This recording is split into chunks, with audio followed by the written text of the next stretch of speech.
Titanic. The Titanic. The Titanic. The Titanic. Titanic. The Titanic. The Titanic. Titanic. The Titanic. Congratulations! You can now forget everything you've seen in the movies or everything you've read in books and newspapers and heard from people. Now we have the most detailed and reliable study of the famous sunken ship. A large-scale Titanic 3D scan allows us to see in fine detail everything that happened during the disaster. And rest assured, there was a lot going on there that you've never heard of. Are you ready for Titanic new discoveries? Let's go! There's a fat chance, or a thin chance, take your pick, that there are no people here who haven't heard of what happened. But just in case, here's the quick backstory. On April 10, 1912, the giant cruise ship Titanic sailed from Southampton, England to New York City. 4 days later, the ship collided with an iceberg and sank in the freezing waters of the North Atlantic. It was one of the most tragic and biggest disasters in the history of sea voyages. Since then, the wreck of the giant ship has been lying under a layer of icy water. For decades, people wanted to get this ship from the bottom many times, but they never fully tried. Passenger stories, documentaries, and books have given us a complete picture of what happened. But the only witness that can tell us about those tragic events is the ship itself. And some people decided to ask it about that night.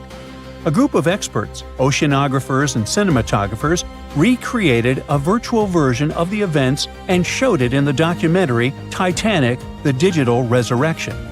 This is the most detailed digital reconstruction of how the Titanic sank ever made. To create it, specialists from the Magellan Company sent marine robots to the bottom where the ship lies at a depth of 12,500 feet. In such a place, all objects experience immense water pressure. To better understand how great it is, imagine the weight of a heavy barbell on your fingertip. Experienced divers with standard scuba gear can only swim at depths up to 130 feet and a little deeper. So it's a challenging, almost impossible mission to descend to such a depth and conduct research. It's dangerous for people. That's why the team of specialists sent robots there. Equipped with cameras for deep-sea surveys, they took more than 700,000 photos and videos in 4K resolution. They were collecting data for 3 weeks, exploring every part of the ship. Eventually, they had about 16 terabytes of data. Now, 1 terabyte is 1,000 gigabytes. Is that a lot? The largest game on PC, Microsoft Flight Simulator, weighs about a half a terabyte, and it has maps of the entire planet to create a realistic flight simulator. Still, this huge program weighs 32 times less than that Titanic scan. Imagine how detailed the model of the ship and the simulation of the disaster turned out to be. Moreover, the team combined all this information with the drawings of the ship. They calculated the speed of Titanic that night, its direction, its position, and the angle of impact with the iceberg. All of this was uploaded to supercomputers to create precise crash simulations. After that, specialists studied eyewitness reports, got consultations from historians and maritime experts, and then presented a detailed staging of the tragic night. Some things turned out to be different from what you know about them. For example, the iceberg didn't make a huge hole in the side of the ship. A Titanic wreckage scan shows that a piece of ice had struck a glancing blow and created several holes in the hull. Each of them was the size of an A4 sheet of paper. How could such minor damage destroy a giant ship? The problem was that those A4-sized punctures covered the entire length of the case. The Titanic's creators claimed that it was the most unsinkable ship in the world. However, its unsinkability lay in the fact that it could stay afloat even if 4 of its watertight compartments got flooded. But the collision with the iceberg led to the flooding of 6 of them. The iceberg had a mere 6.3 seconds of contact with the ship and still managed to sink it. The Titanic wreckage scan also showed a portal with a broken window. The iceberg probably crashed in there. This finding confirms the words of eyewitnesses that pieces of ice got into the cabins. Just imagine how frightening that was. You're sleeping peacefully in your bed, then you hear a loud crash, and a piece of iceberg falls into your cabin. And after that, absolute chaos begins. The researchers found out exactly how the ship had split in half. In the famous movie, we all saw how the back of the ship had risen above the water and then broken off. The ship indeed broke, but not as gently as we saw on the screen.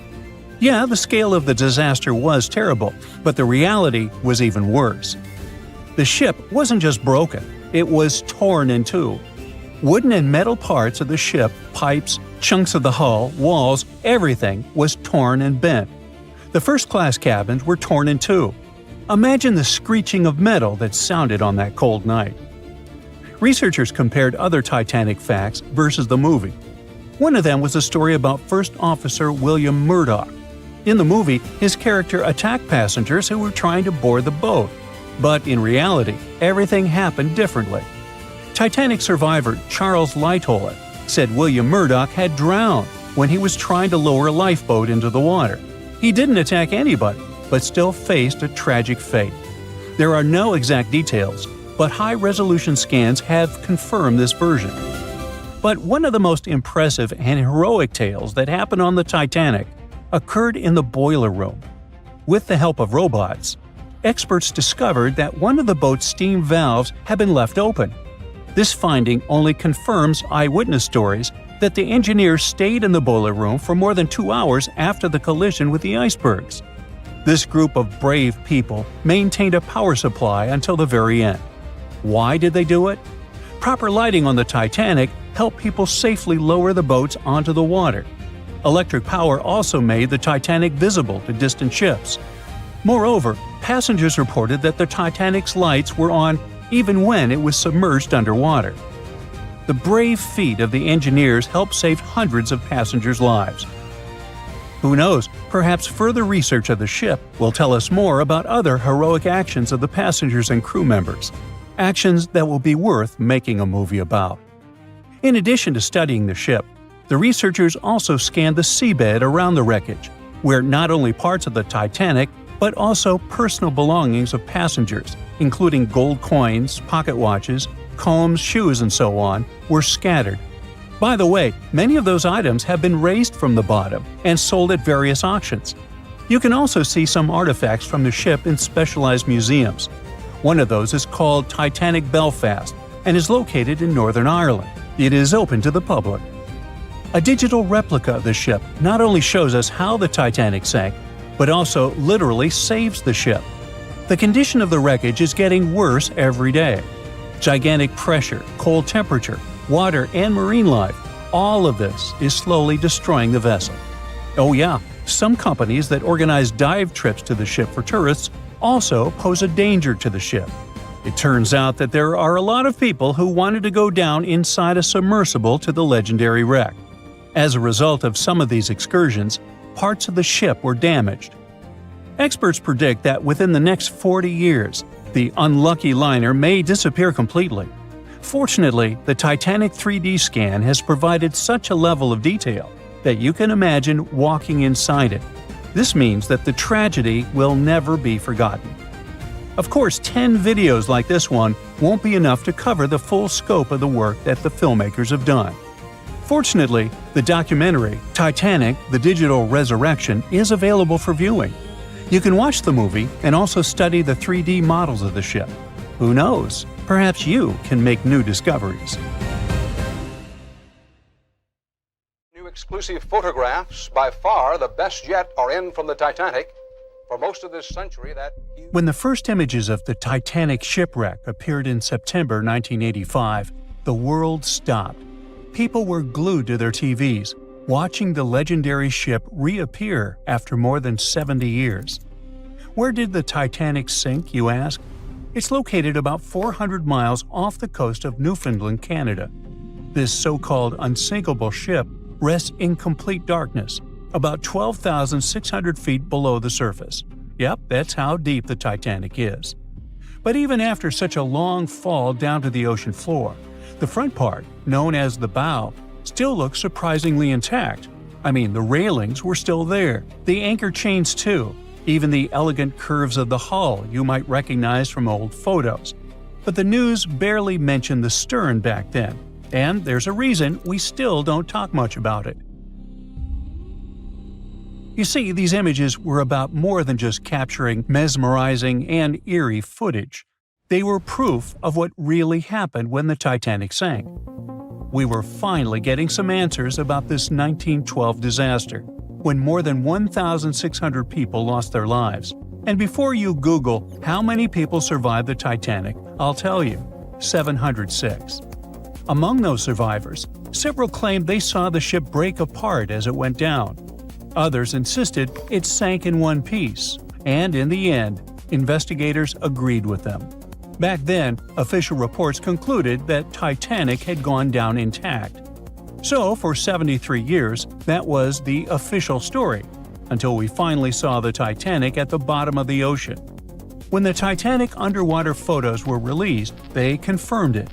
Yes, the liner really did break apart as it sank. And if we've just seen those images of the bow, that means the stern must be around there too, right? Well, kind of. I mean, we did find it. It's located about 2,000 feet away from the bow, lying on the ocean floor. So yes, it exists. But why doesn't anyone ever talk about what happened to the stern of the Titanic? Well, there's a big reason for that. See, the bow, even after all the damage from hitting the seafloor, still looks recognizable. Many of its interiors are surprisingly well preserved, and it's lying as if the ship was continuing its voyage. But the stern is destroyed. Today it's more like a twisted tangle of steel that barely looks like a ship at all. Only the parts that are more resilient, like the propellers, reciprocating engines, and rudder, have managed to hold their shape. But the rest of the stern section is melting into the seafloor. Yet, to understand why it's in such a terrible state, we need to go back to that freezing night of April 15, 1912, the night of the Titanic wreck. Just hours before the tragedy, Titanic was still sailing smoothly across the cold North Atlantic. The stern was alive with people, families talking, music playing, life going on as usual. This is where the room for passengers with the cheapest tickets were located. That's why third-class travelers were also known as steerage passengers. But the stern wasn't only for passengers. It also contained many of the ship's storage areas, including cargo holds, baggage rooms, kitchens, crew quarters, and even the engineering spaces. And hold on to that info, it's going to be important in a second. So let's jump straight to when the liner struck the iceberg. As the bow began to sink, the stern slowly lifted out of the water, putting enormous strain on the middle of the ship. By around 2 in the morning, the lights on Titanic flickered and then went out. Moments later, the ship broke in two, and the bow disappeared beneath the waves. The stern briefly settled back on the water before rising again, this time almost vertical. It stayed upright for a few seconds and then began its final plunge. At about 2:20 in the morning, the stern vanished beneath the Atlantic. Titanic was gone. What was happening beneath the water were two completely different scenarios. First, the bow slowly filled with water and began to drift downward, almost sailing gently like a submarine. Because of that, it managed to keep its shape and stayed mostly intact. But Titanic's stern collapse was a whole different story. The stern was ripped wide open where the ship had split apart. Water rushed in through that open end at incredible speed. This sudden flooding made the stern plunge downward much faster than the bow.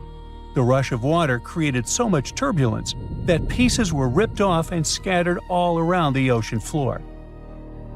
Now, remember what I said earlier about the spaces inside the stern? Those huge storage areas were wide open, and many of them contained air pockets.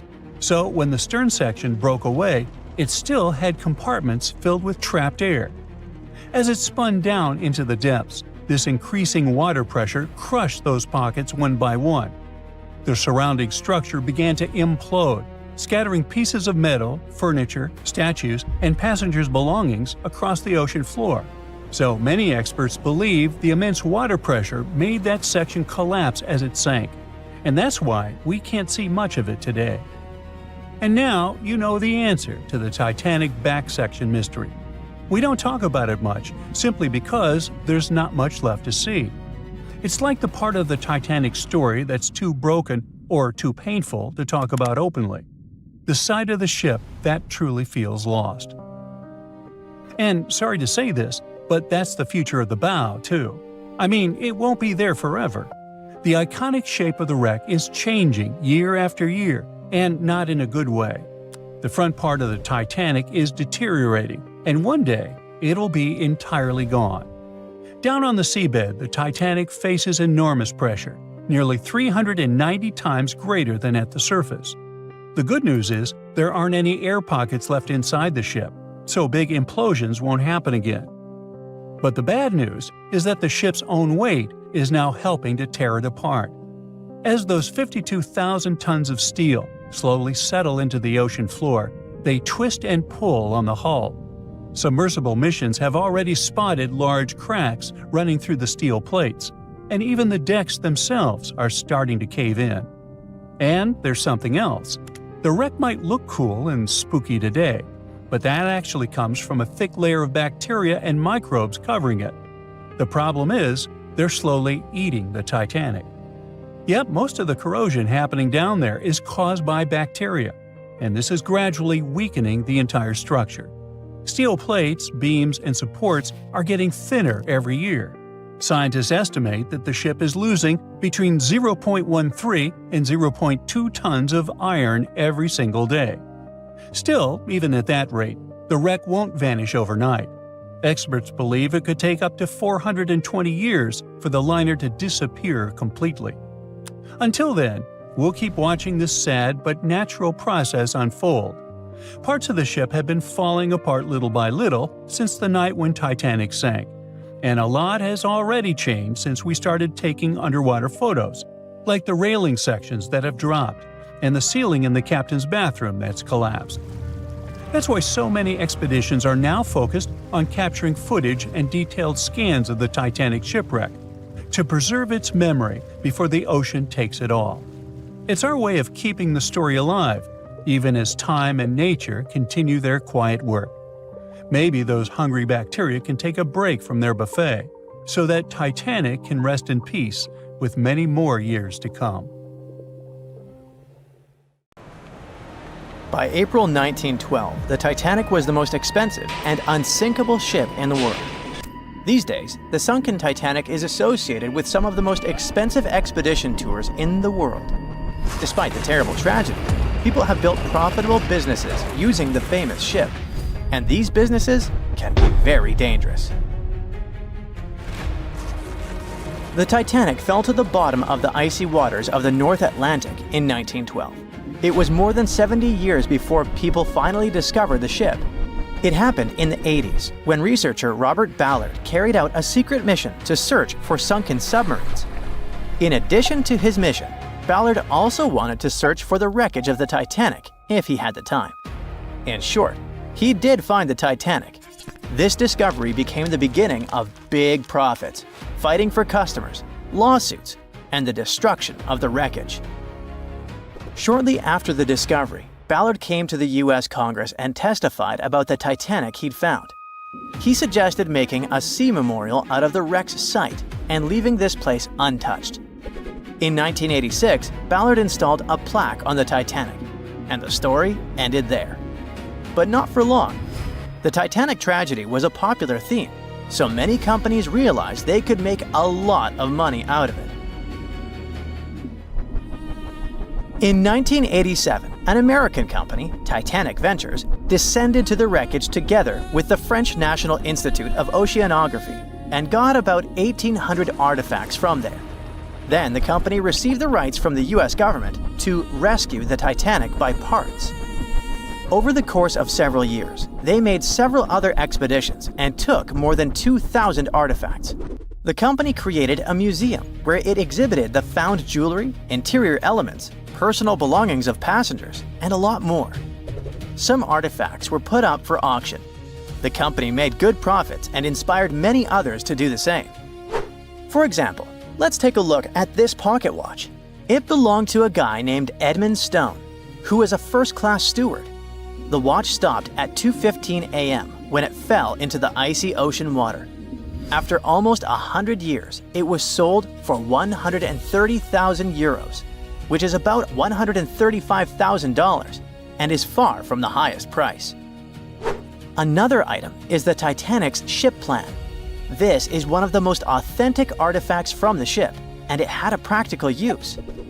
Experts used this blueprint to investigate the wreckage. It helped them understand where the iceberg had struck the Titanic.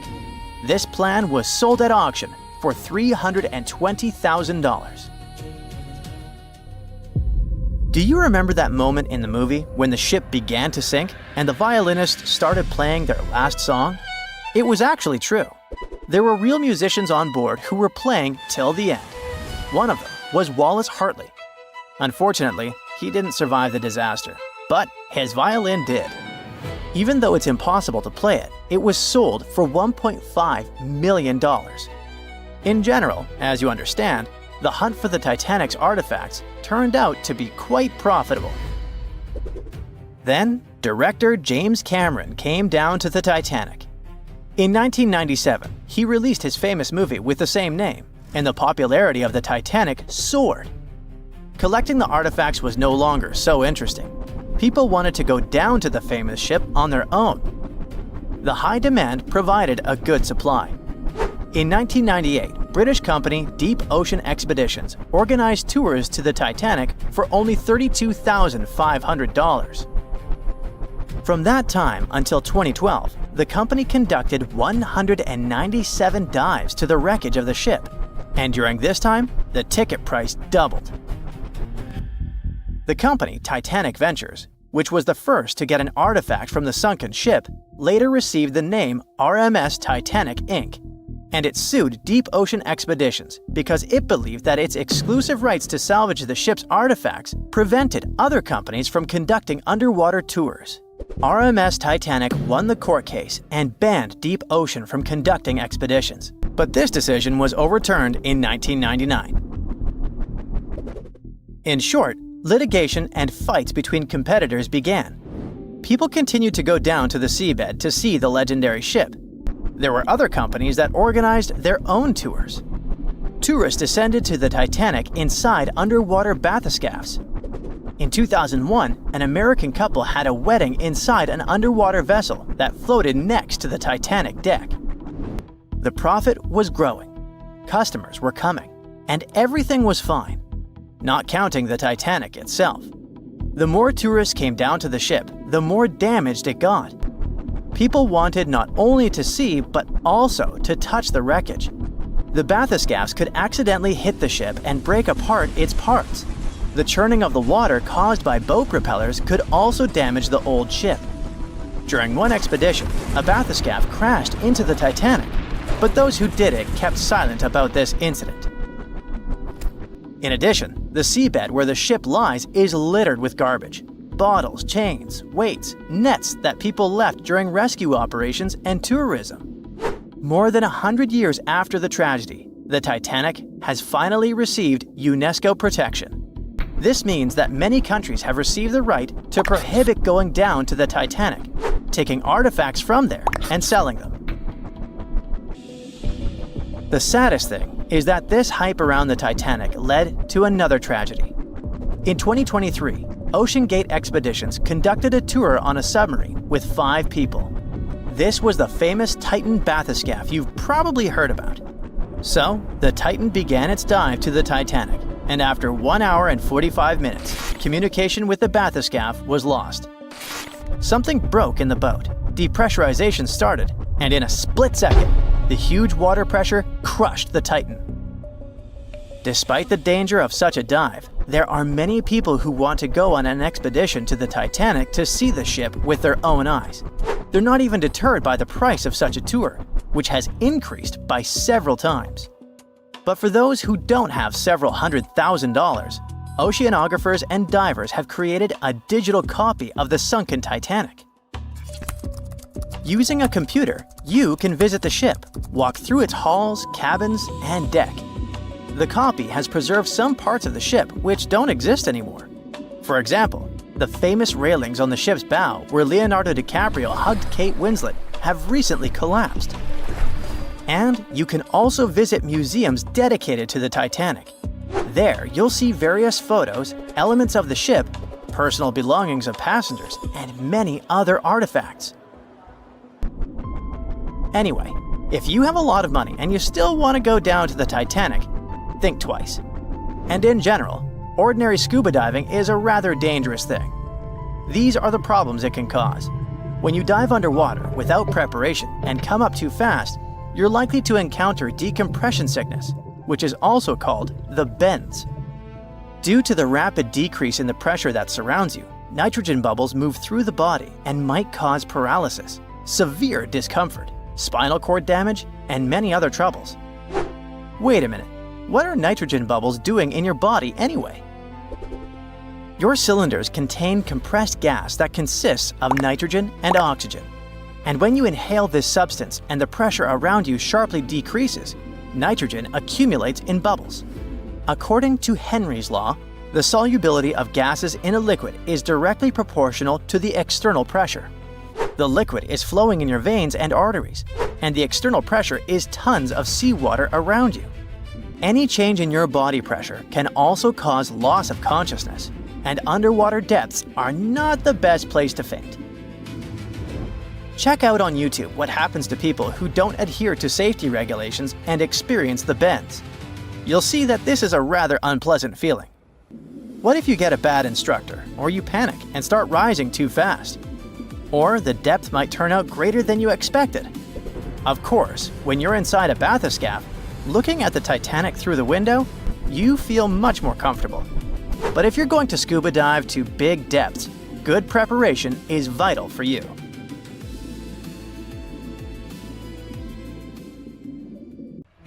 How could a ship built by the brightest minds of its time and called unsinkable go down in just 2 hours and 40 minutes?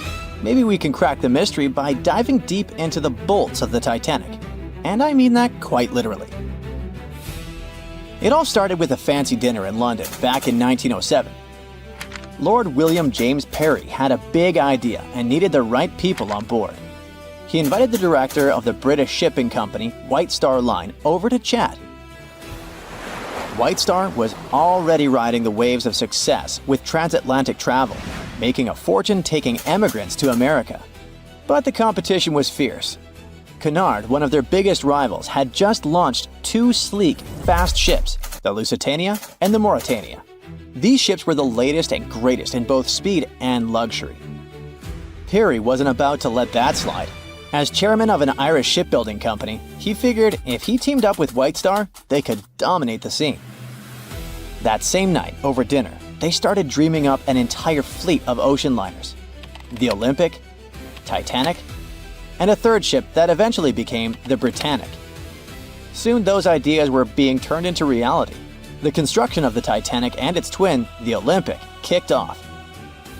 It was such an impressive affair that they had to build 2 new shipyards on Queen's Island, known as Titanic Quarter, in Belfast Harbour.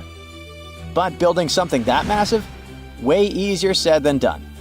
Harland and Wolff, the British company behind the construction, had their hands full. This was the biggest ship anyone had ever tried to build, and it took 15,000 men working round the clock to make the dream happen. The Titanic and its twin were planned to be 882 feet long. It was just enough to stretch another 120 feet longer than the new Cunard liners. By the time it was finished, the Titanic stretched as long as 4 city blocks and high as a 9-story building. Aside from being the largest ship of the time, it also got another nickname. When Shipbuilder magazine went to examine it, they came up with the adjective unsinkable. But something went way too wrong along the way. If we made a quick X-ray of the Titanic, this is what we would find. 2,000 steel plates, each up to 30 feet long and weighing around 3 tons. To put it all together, they built it like a giant metal skeleton, with the keel acting as the backbone and the hull plates forming the outer shell. To beat the competition, the Titanic had to be huge, but it also had to be fast. So to make that happen, they needed to innovate on the ship's propellers. It had 3 propellers, 2 outer ones with 3 blades and 1 central propeller with 4 blades. The outer propellers, which were massive at 23 feet in diameter, were powered by the ship's steam engines. These engines were like the muscle of the ship, converting steam into the power that spun the propellers. The central propeller was a bit smaller, 17 feet across, and it was powered by a low-pressure steam turbine. The combination of engines and turbine was pretty cutting edge at the time and helped the Titanic cruise at about 21 knots. That's roughly 24 miles per hour, which doesn't sound too fast, but for a ship this size, it was impressive. The propellers themselves were made from manganese bronze, a material chosen because it's strong and resists corrosion. Trust me, this is key when you're plowing through salty ocean water. This engine system could produce up to 46,000 horsepower, which would be the equivalent horsepower of 230 cars combined. To make the ship move, there were two large propellers on the sides connected to engines that worked like giant pumps, pushing the ship forward. Then, there was a third propeller in the middle, which worked as a steam turbine, a fancy kind of engine, to give it extra push and use less fuel. This whole setup wasn't just about power, it was also about speed. Other ships had started using the steam turbine a few years earlier, but since the Titanic was bigger and heavier, its system had to be extra powerful to keep it fast, stable, and comfortable for everyone on board. So after 2 years of really hard work, the Titanic was ready for its first trial run. On May 31, 1911, a crowd of 100,000 people stopped to watch the Titanic slide into the River Lagan. Lord Peary was joined by American millionaire J.P. Morgan, who had acquired financial control of the White Star Shipping Company. The Titanic floated for the first time, but it took another year to fit it out, which is basically shipbuilding speak for turning that giant steel skeleton into a luxurious floating palace. It had it all: a heated swimming pool, Turkish baths, palm trees in the cafes, a squash court, a first-class dining salon that could fit 554 people. According to some reports, the most luxurious suite aboard the Titanic was booked by an American named Charlotte Drake Cardezza. She paid $2,500 in 1912. Even in today's money, that's a pretty penny for a trip. But if we make a conversion, it's gonna be around $75,000 in the 2020s. All for a one-way ticket across the Atlantic. Workers rushed to finish painting and polishing the Titanic by March 31st, 1912. The 62-year-old White Star captain, Edward John Smith, went on board to oversee the final tests of the world's biggest ocean liner. The captain even said this would be his last Atlantic crossing. Once he got to America, he would retire. On April 10th, the ship was ready for its maiden voyage. It sailed to Southampton to take on coal and its first passengers. Passenger Sylvia Caldwell asked a deckhand if that gigantic ship was really unsinkable, to which he answered the iconic line that not even God himself could sink that ship. 4 days into the voyage, the RMS Titanic met its fate. Even though the ship got warnings about icebergs, it was gliding super fast in the dark. When the lookouts finally saw the iceberg, it was too close for the ship to stop or turn. Imagine trying to suddenly slam the brakes on a huge car. Now imagine that car was 20,000 times heavier than a normal vehicle and moving absurdly fast. When the Titanic tried to steer away, it ended up scraping the iceberg along its side. Even though the crew tried slowing down and turning, the ship sideswiped the iceberg, ripping open 100 meters of the hull, damaging 6 out of 16 watertight compartments. This caused the ship's front to dip underwater while the back lifted up, just like when one side of a lever gets too heavy. At a steep angle, the ship began to break in half from the middle, which is how it eventually sank. But why did the hull and rivets break so easily? A 1991 expedition discovered pieces of the Titanic's hull and found that the steel used was extremely brittle, especially in freezing temperatures like those on the night of the sinking. The steel didn't bend or give under pressure. It shattered like glass, making the impact much worse. Chemical testing also revealed that the steel had high levels of sulfur, which weakened it. This kind of brittle steel, combined with the high speed and freezing temperatures, was a recipe for disaster. Okay, there were material flaws, but the ship's design also had some serious issues. Those watertight compartments weren't fully sealed at the top. So as water flooded in, it spilled over from one compartment to another, speeding up the sinking process. If the ship had been built with better steel, a double hull, or improved watertight compartments, the disaster might have been avoided. Maybe even long enough for the RMS Carpathia to come and rescue everyone on board. The Titanic wasn't unsinkable, but for that time, it was a triumph of engineering and luxury. The thing is, even the best designs can't always beat nature. In 1998, a diver picked up a strange sonar blip next to the wreck of the Titanic. This blip bugged scientists for over 20 years. The sonar system was clearly showing some huge object was hiding next to the most famous shipwreck in history. The scientists couldn't decide if it was coming from another shipwreck, some sort of a geological feature, or something else they didn't even expect to find there. The mystery was finally solved only in 2022. Paul Henry Nargeolet, the diver who first discovered the blip, teamed up with other researchers and went on a new expedition. They found a whole deep-sea reef made up of various volcanic formations and packed with marine life 9,514 feet under the surface. It turned out the reef was the source of the mysterious blip the sonar had detected. They found sponges, corals, fish, lobsters, and other creatures on top of the basalt ridge. The team made a lot of pictures, videos, and took water samples to study later. They're using computer models to figure out how all the animals and plants found there survive in the deep sea. This can help scientists solve the old mystery of how sponges and corals can spread out across the ocean. These creatures need something solid to hold on to as they grow and multiply. But they also survive in muddy places where it's hard to find these solid surfaces. And it's important for scientists to understand what helps them do it. All of this research is part of a bigger project to see how fragile underwater worlds might change or survive in the future.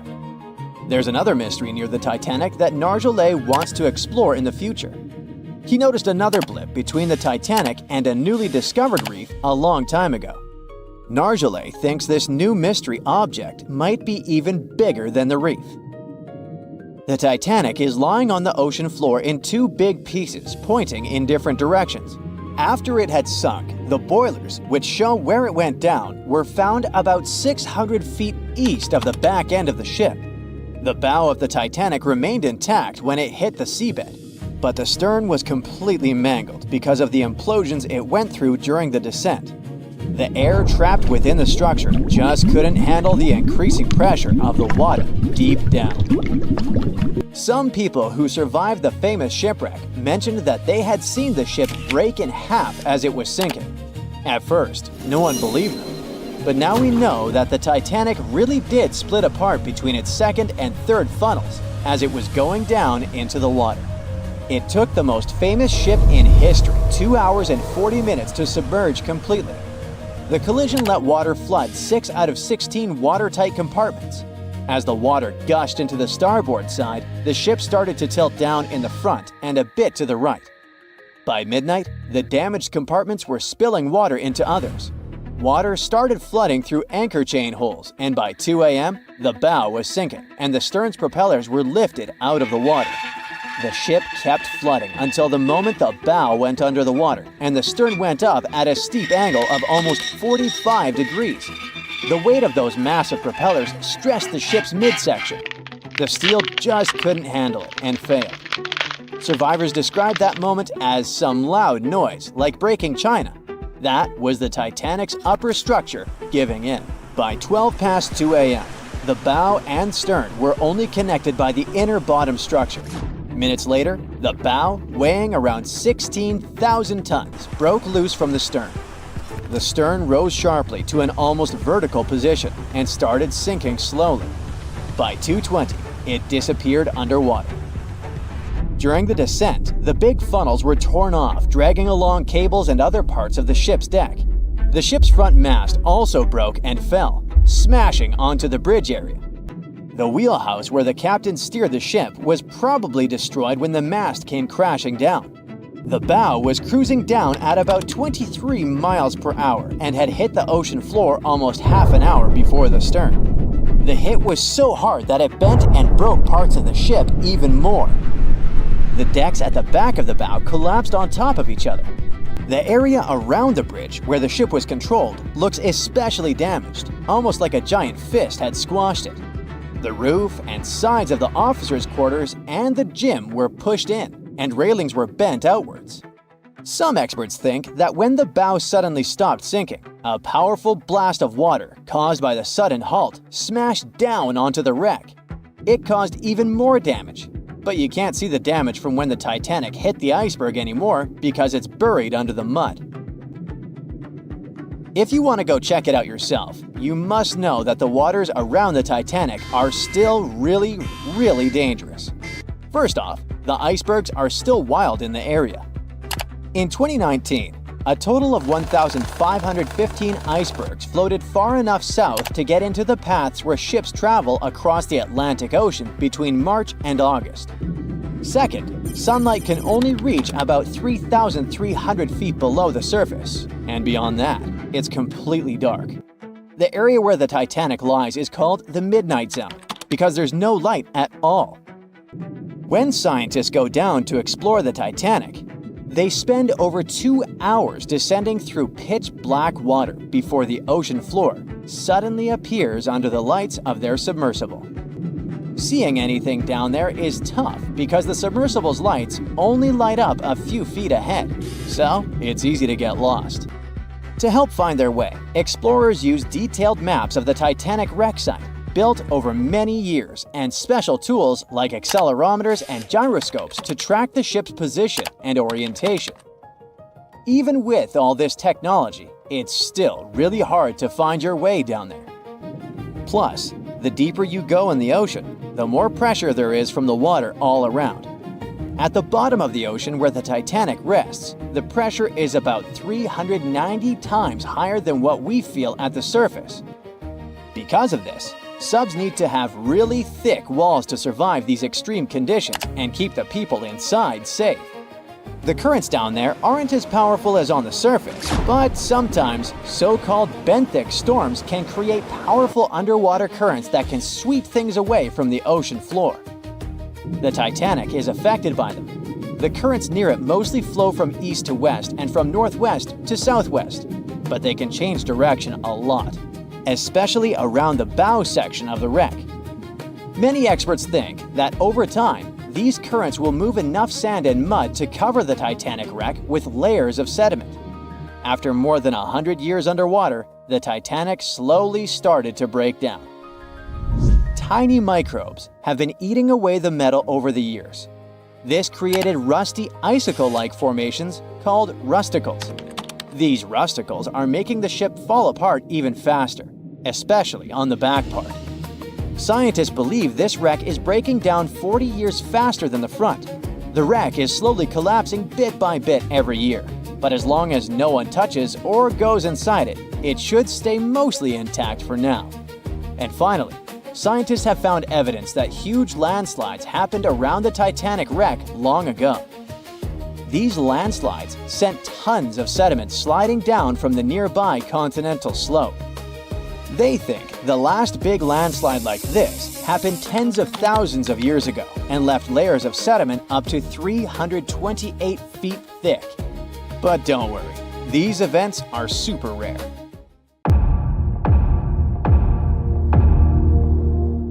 There were no binoculars on board the famous Titanic on the night when they were needed the most. The lookouts were blind, helpless, and doomed, and the ship went down, taking hundreds of lives, right?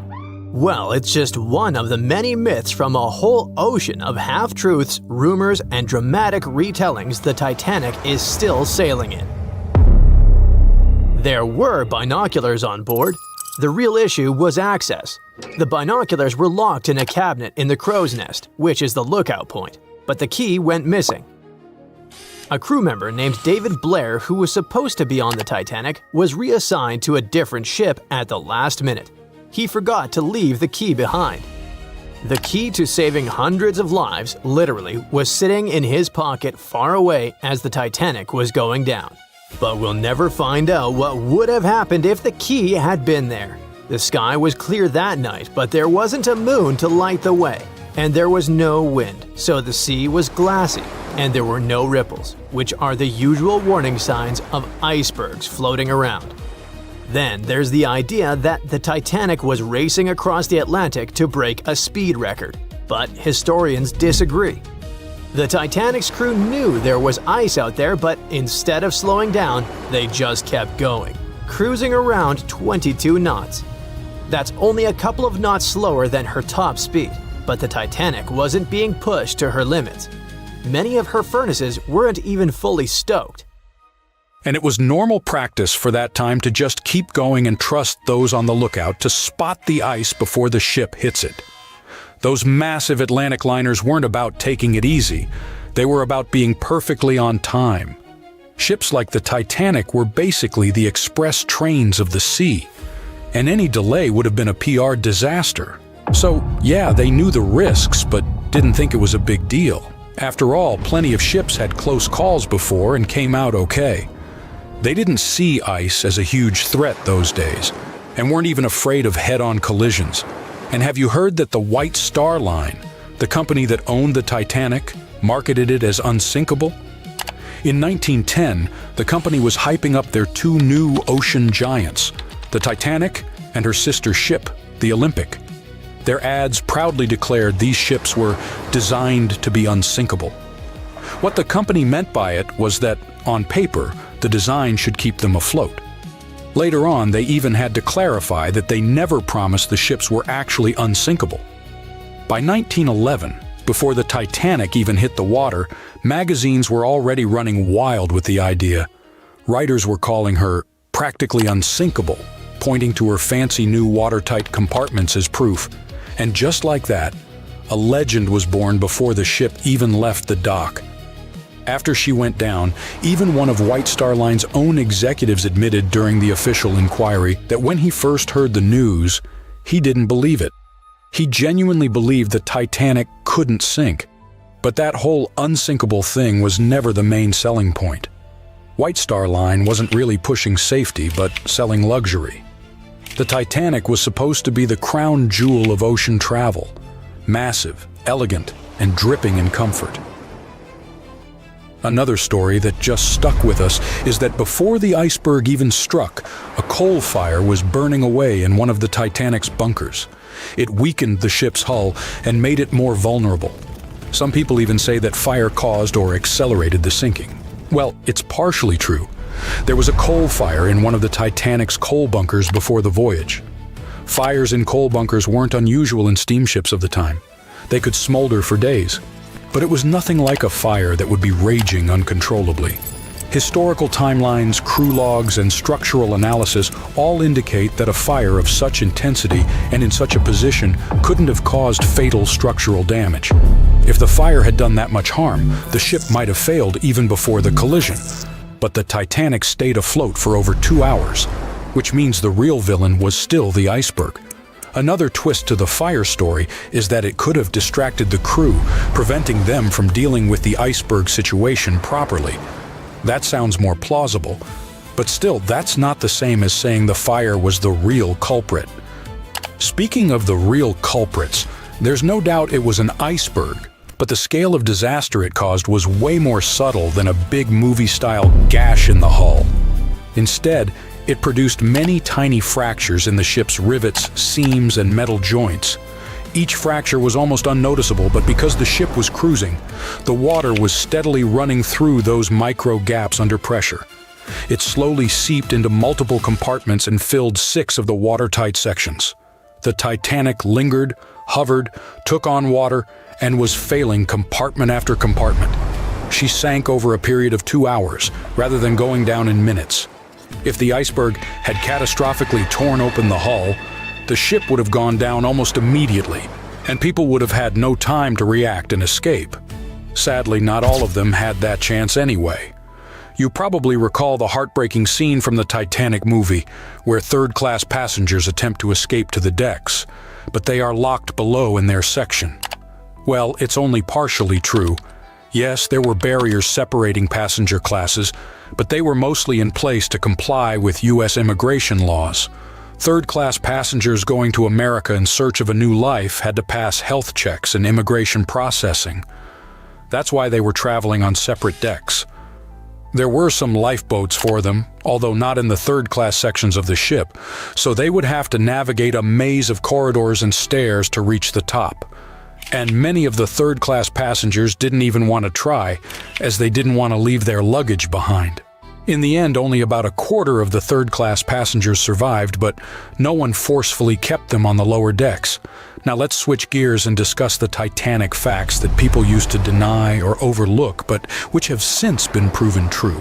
For example, most deck plans and diagrams you've seen in Titanic documentaries don't show a hidden deck down under the waterline called the inner bottom. Many outside engineers did not fully understand or discuss it. This hidden deck stretched nearly the full length of the ship and had 44 separate watertight tanks.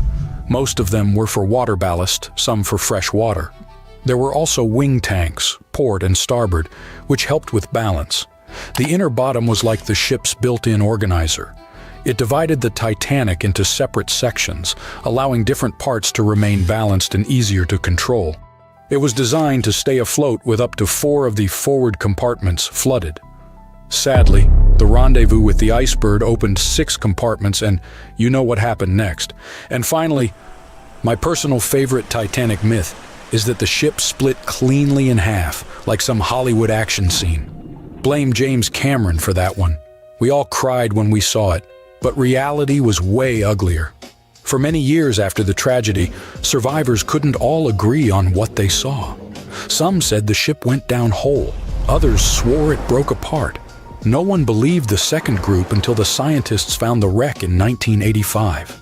Then, they finally confirmed the truth that the Titanic had indeed broken in two, but not neatly. The metal twisted, tore, and shredded as the stern lifted into the air, and 2 opposite forces ripped it apart. And to make it even more tragic, the people were still clinging to the back half when it snapped and plunged into darkness.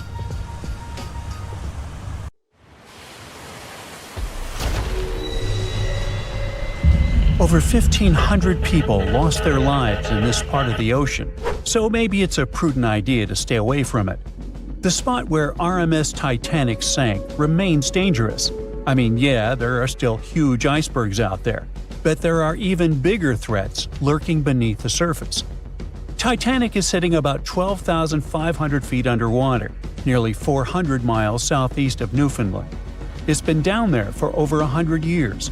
So, over time, the wreck's just been falling apart little by little. The infamous ship is rusting just like any iron or steel structure would be underwater. Chemically, when you mix iron, oxygen, and water, that combo sets off a reaction that creates iron oxide, and that's what leads to corrosion. So, steel plates, beams, all that stuff is getting weaker. Parts of the liner are caving in, like the ceiling in the captain's bathroom and a section of the railing that collapsed not too long ago. But in the case of Titanic, a lot of that corrosion is actually being caused by iron-eating bacteria. When the Titanic sank, it split into 2 big pieces, the bow and the stern, which landed nearly 2,000 feet apart on the ocean floor. And now both pieces are covered in this biofilm, a living blanket of bacteria, marine fungi, and all sorts of other microbes. Over time, microbes feeding on the ship's iron have created these things called rusticles, and they are actually speeding up the wreck's decay. Scientists say the stern is breaking down way faster than the bow, mostly because it took more damage when the ship sank. And now, thanks to all that bacterial activity, the stern could be deteriorating as much as 40 years ahead of the bow. So yeah, microbes have been thriving and flourishing down there. If you are a germaphobe, that probably sounds like a total nightmare. But honestly, it's not that bad. For one, they don't even look gross. These rusticles actually look kind of cool. like ice crystals or tiny diamonds clinging to the wreck.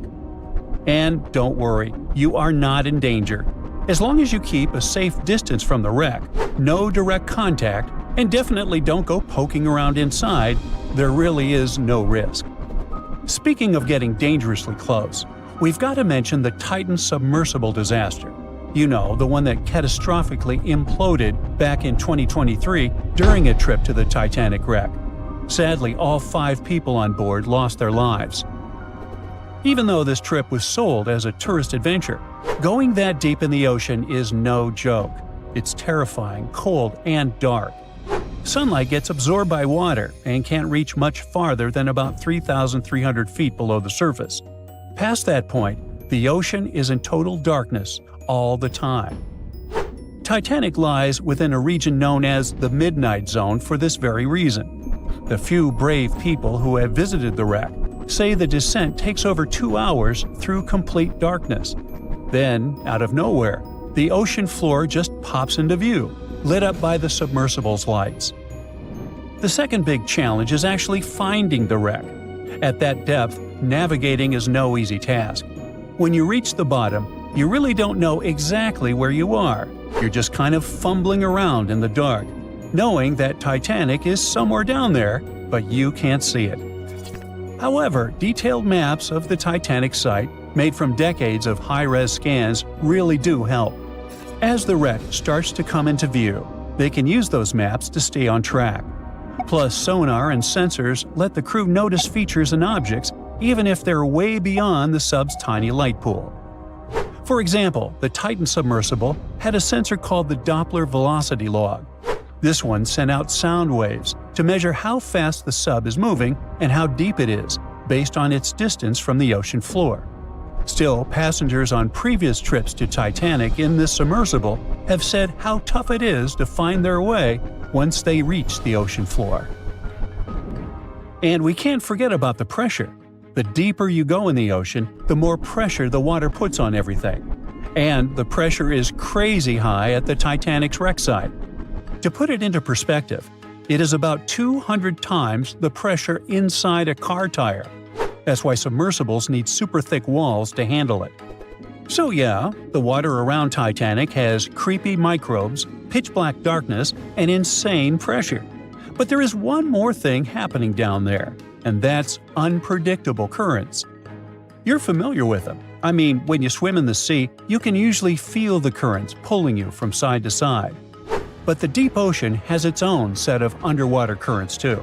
They're not as strong as the ones you feel on the surface, but they can still move massive amounts of water around.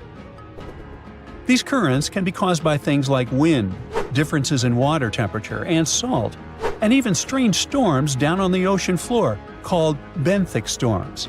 They can get intense and stir up the sea bottom. Now, like I mentioned earlier, the Titanic wreck is in 2 big pieces, the front and the back, and researchers have been checking out the seabed of the surrounding area.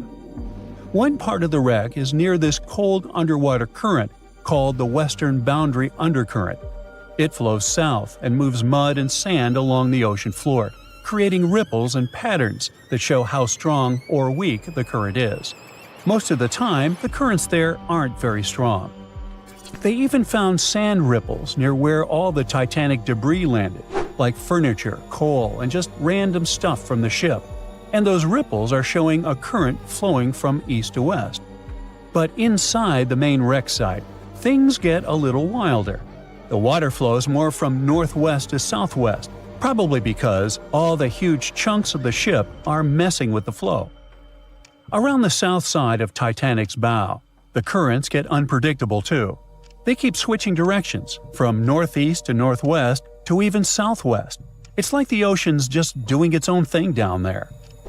Experts think that over time, all this shifting water is going to slowly bury Titanic under layers of mud and sand. Little by little, the wreck could just fade away and disappear beneath the ocean floor. Alright, now it's time to get to the obvious issue here: icebergs. Yep, they're still a problem for ships today. In 2023, around 380 icebergs flowed into the busy shipping routes between North America and Europe. That's a problem.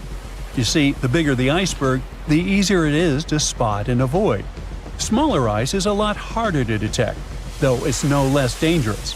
And that's because the most dangerous part is underwater, where no one can see it.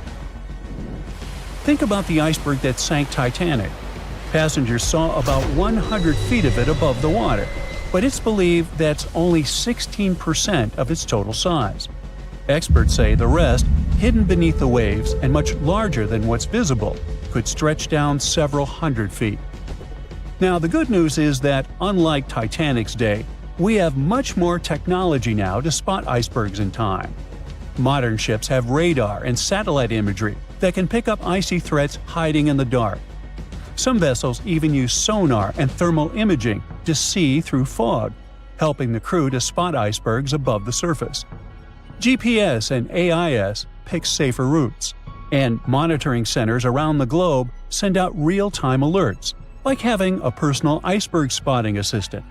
So, yes, it is a massive upgrade from just relying on binoculars. You won't have to worry about icebergs on your next cruise vacation, even if it passes alongside Titanic's route. But just to be extra safe, try not to travel with anyone named Jack or Rose, and never play the violin while on board. Just saying. The lookout shouts, "Iceberg right ahead!" The Titanic strikes the ice. Water starts flooding in. Third-class passengers are locked up. There aren't enough lifeboats for everyone. Panic sets in. Violins are playing. The ship sinks. Well, we all know the story of the movie Titanic like the back of our hand by now. But what if I told you that Hollywood lied to us? To tell the real story of what happened that freezing night in 1912, we need to rewind a bit. The lookout shouts, "Iceberg right ahead!" Yep, that part was true. Just before 11:40 at night, Frederick Fleet noticed something darker than the sea directly ahead. As the ship got closer, he realized it was an iceberg. The engines were quickly reversed and the ship turned sharply.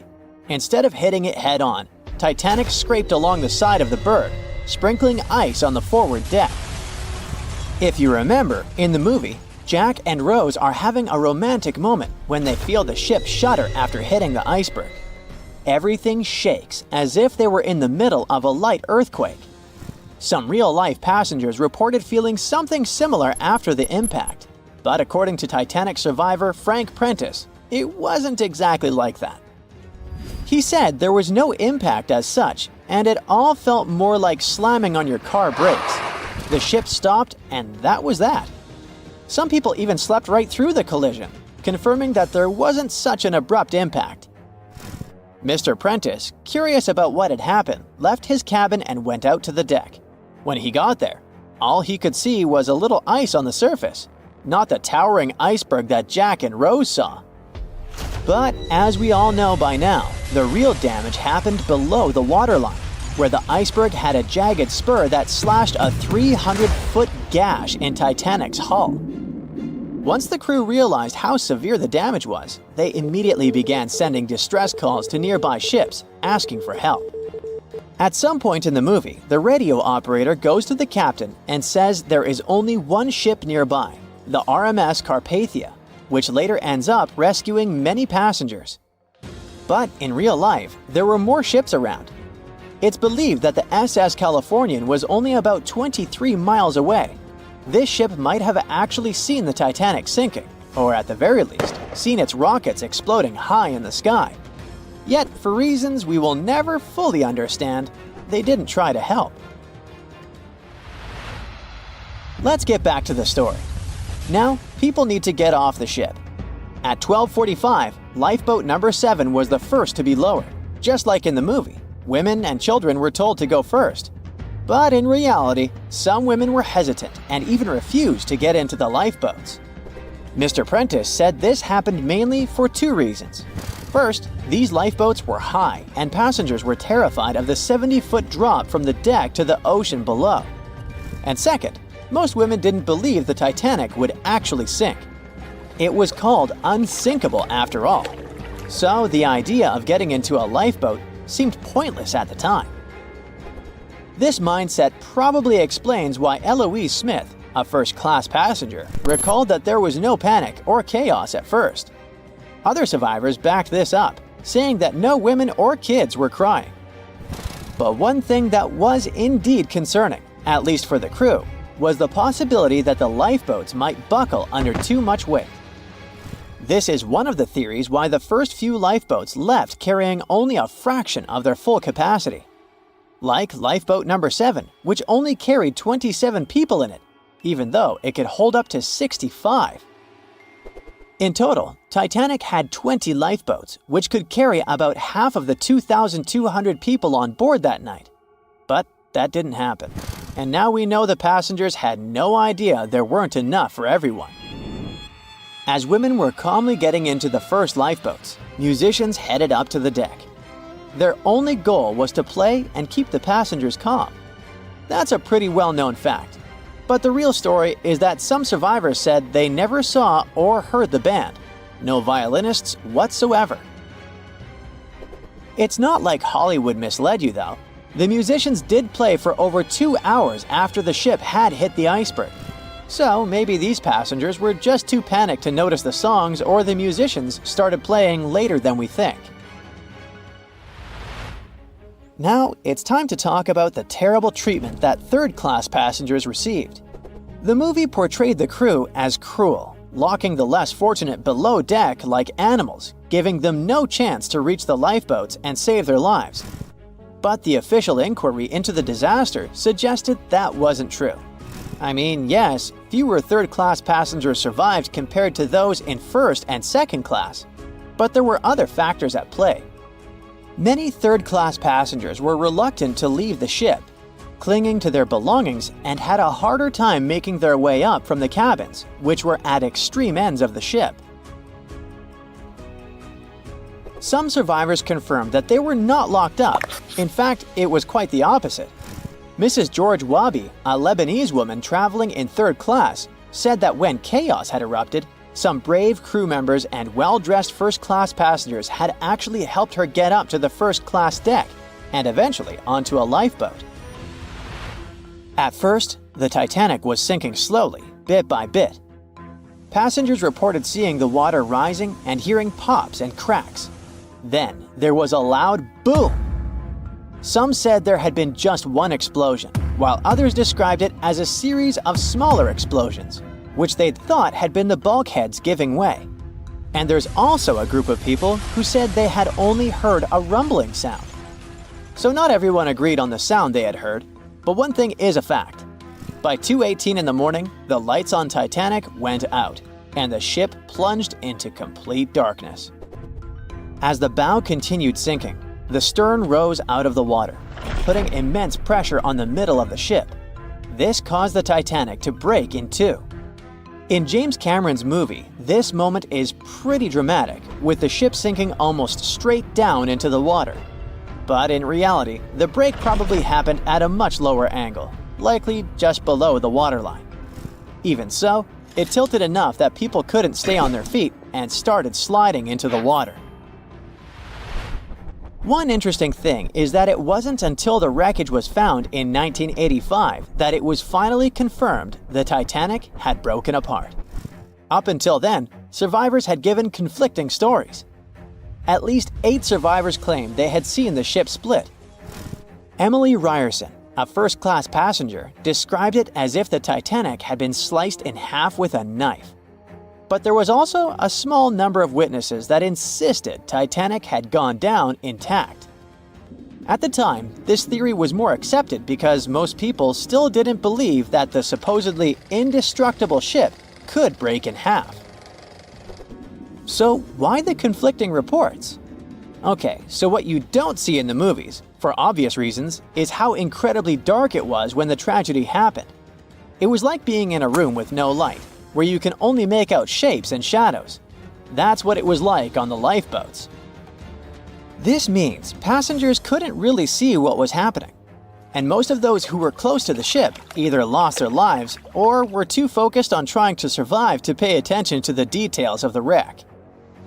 Although James Cameron's film didn't fully capture how terrifyingly dark the disaster truly was, The 2012 TV series Titanic did a better job of showing the pitch-black horror of that night. Even then, the reality was much darker and more terrifying than either of these two productions could portray. More than a century after the Titanic sank to the bottom of the Atlantic Ocean, scientists are still discovering new things inside the wreck. When researchers first located the ship in 1985, many believed it would remain relatively stable for hundreds of years. But recent deep-sea surveys show that the wreck is changing much faster than expected.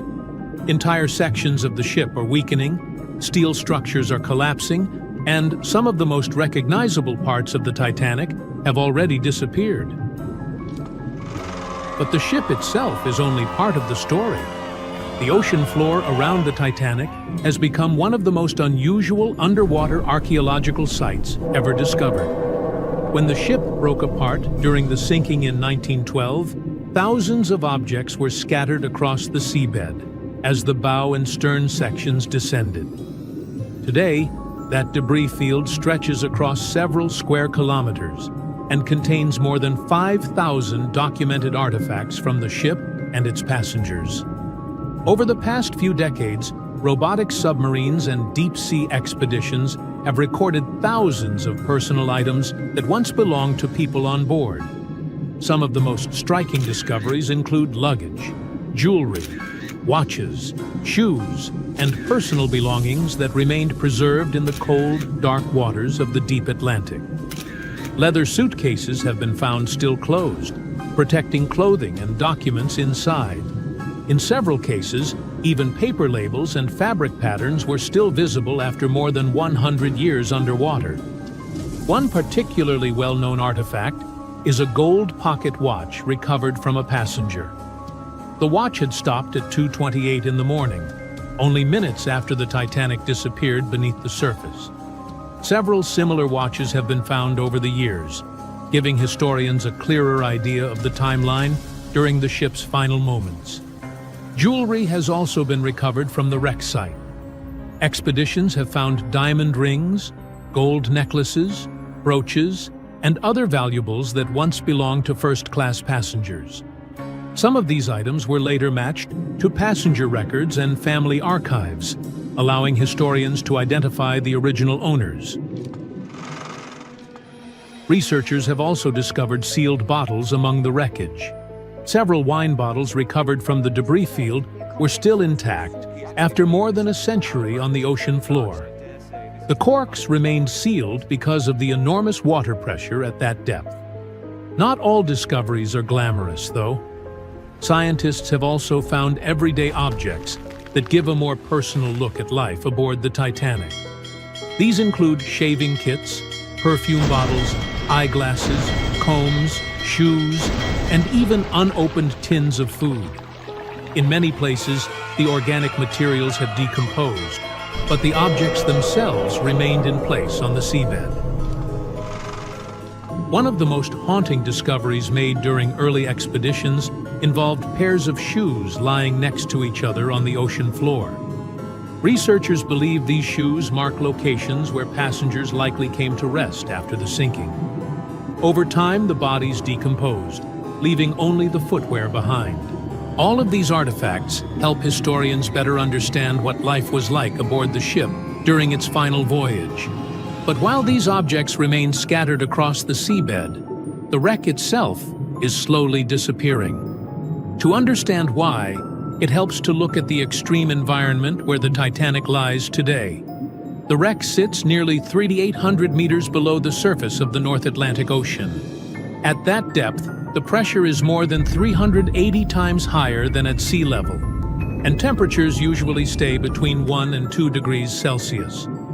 Sunlight never reaches the ocean floor, and the entire area is covered in permanent darkness. When scientists first discovered the wreck in 1985, the bow of the ship still looked surprisingly recognizable. Railings were still standing. Deck structures were visible. Some openings even allowed small submersibles to look inside parts of the ship. But later expeditions began to notice something unusual growing across the surface of the metal. Long rust formations were hanging from railings, portholes, and broken beams all across the wreck. At first glance, they looked like ordinary corrosion. But when scientists examined them closely, they realized these structures were actually created by living microorganisms. Researchers call these formations rusticles. Rusticles are produced by colonies of bacteria that survive by feeding on iron. The microbes attach themselves to the steel surfaces of the ship and slowly break down the metal. As they consume iron, they form long rust structures that grow outward from the wreck. Some rusticles can reach nearly 1 meter in length and hang from the ship like underwater stalactites. Despite their solid appearance, rusticles are extremely fragile. If touched by a robotic arm or submersible, they crumble instantly into reddish dust. That dust is essentially the remains of the ship itself. The bacteria convert solid steel into rust particles that eventually fall away and disperse across the seabed. Researchers estimate that microbial activity may remove hundreds of kilograms of metal from the wreck every year. Over time, this weakens the structural supports that once held entire sections of the ship together. As the metal becomes thinner and more brittle, parts of the wreck begin collapsing under their own weight. This process has already changed several well-known areas of the Titanic. Sections of the deck have fallen inward, railings have broken away, and parts of the interior have collapsed completely. One famous feature, the captain's bathtub in the officers' quarters, was clearly visible in earlier expeditions, but has since disappeared as the surrounding structure deteriorated. Rusticles are not the only force damaging the ship. Saltwater corrosion continues to attack exposed metal surfaces. Deep-sea currents move sediment across the wreck. Certain marine organisms slowly burrow into weakened materials. Even the enormous water pressure at that depth puts constant stress on structures that are already fragile. Because of all these factors, scientists now believe the Titanic is in an advanced stage of decay. Some researchers estimate that large portions of the visible structure could collapse within the next few decades. Eventually, the wreck may flatten into a low pile of rust and debris scattered across the ocean floor. Even as the ship slowly disappears, it continues to provide valuable scientific information. Modern expeditions now use high-resolution sonar mapping and remotely operated vehicles to document the wreck in incredible detail. These surveys allow researchers to track how the ship changes over time and preserve digital records of areas that may soon collapse.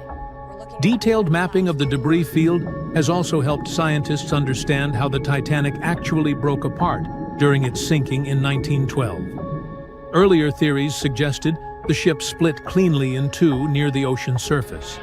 But modern surveys show the breakup was far more complex, with different sections of the hull failing at different stages as the ship descended. More than 110 years after the disaster, the Titanic remains one of the most studied shipwrecks in history. What scientists are learning from it goes far beyond the story of the sinking itself. The wreck has become an important laboratory for studying deep-sea microbes, corrosion, and how large metal structures break down in extreme environments. In a strange way, the Titanic is still changing and still teaching researchers new things. But the clock is ticking. The same microorganisms that are quietly consuming the ship today will eventually erase much of what remains. Over time, the massive ocean liner that once carried more than 2,200 passengers across the Atlantic may slowly disappear, leaving only scattered artifacts and scientific records of the wreck that once rested in the darkness of the deep ocean.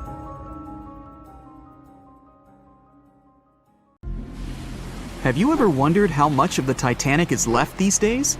Now, if you haven't been living under a rock, you probably know that it's been over 100 years since the world's most famous ship turned into a wreck. The RMS Titanic, the world's largest sea liner from the beginning of the 1900s, sank during its maiden voyage, just a few days after leaving port. the ship struck an iceberg on April 14, 1912, taking down over 1,500 passengers of more than 2,200 who were on board the liner at that time. As shocking as this may sound, the Titanic took over 3 years to be built and only 3 hours to sink. And if it were today, the ship would have cost over $210 million to be made. It was last seen on the surface of the Atlantic at 2:20 a.m., and for many decades, that was the last time people saw it. It wasn't until 1985 that the whereabouts of the ship were discovered by oceanographer Robert Ballard, and some parts of the Titanic became visible once again. One of the first discoveries made by Ballard's expedition was that the ship was indeed torn in half before sinking. The early exploratory missions to the part of the ocean floor where the Titanic now lies could only see the hull and the deck of the ship. According to Ballard, the main purpose of these missions was to understand how to preserve the ruins from deteriorating. Another goal was to recover the huge number of personal items scattered along the seabed.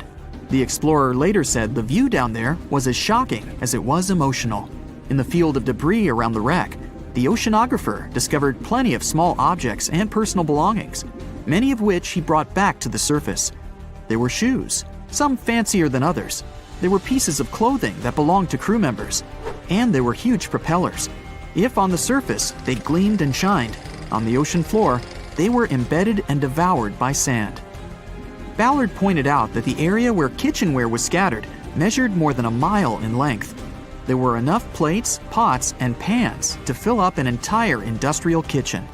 For the first time ever, 3D animation footage reveals exciting images. The simulations show the Titanic's evolution from when she first set sail in 1912 until the state of her ruins today.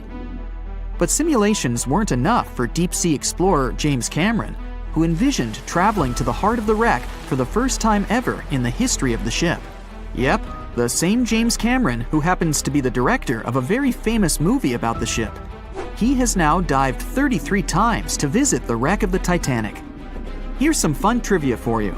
The director says that his true passion has always been the ocean, and that ever since he was a kid, he wanted to study the sea. Directing, let's say, just happened to be his day job. And when the possibility of directing Titanic appeared, he said yes, just so that he could go and check out the ruins of the ship in real life. Now back to the wreck. According to James Cameron, it wasn't enough for researchers to access only the exterior of the ship. They needed to go inside, analyze and photograph what was left of the pompous interiors of the world's once biggest sea liner. Cameron piloted an innovative robot vehicle equipped with cameras. It helped the man to reveal spaces in the Titanic that no one had ever seen before since the ship touched the bottom. Turkish baths, for instance, still had their tiled walls standing up almost in all their entirety. These baths were exclusively for first-class passengers. They were located right next to the swimming bath and the third-class dining room, and were designed in the Moorish style. People resting there could get heating blankets and ask waiters to bring them anything they needed. If the pictures from before the disaster were astonishing, they carry a different kind of wow factor now, when everything you see in them is hidden underneath the surface of the water. Another shocking discovery was the ship's mast. If we look at the Titanic in its pre-sinking glory, the mast calls much of one's attention.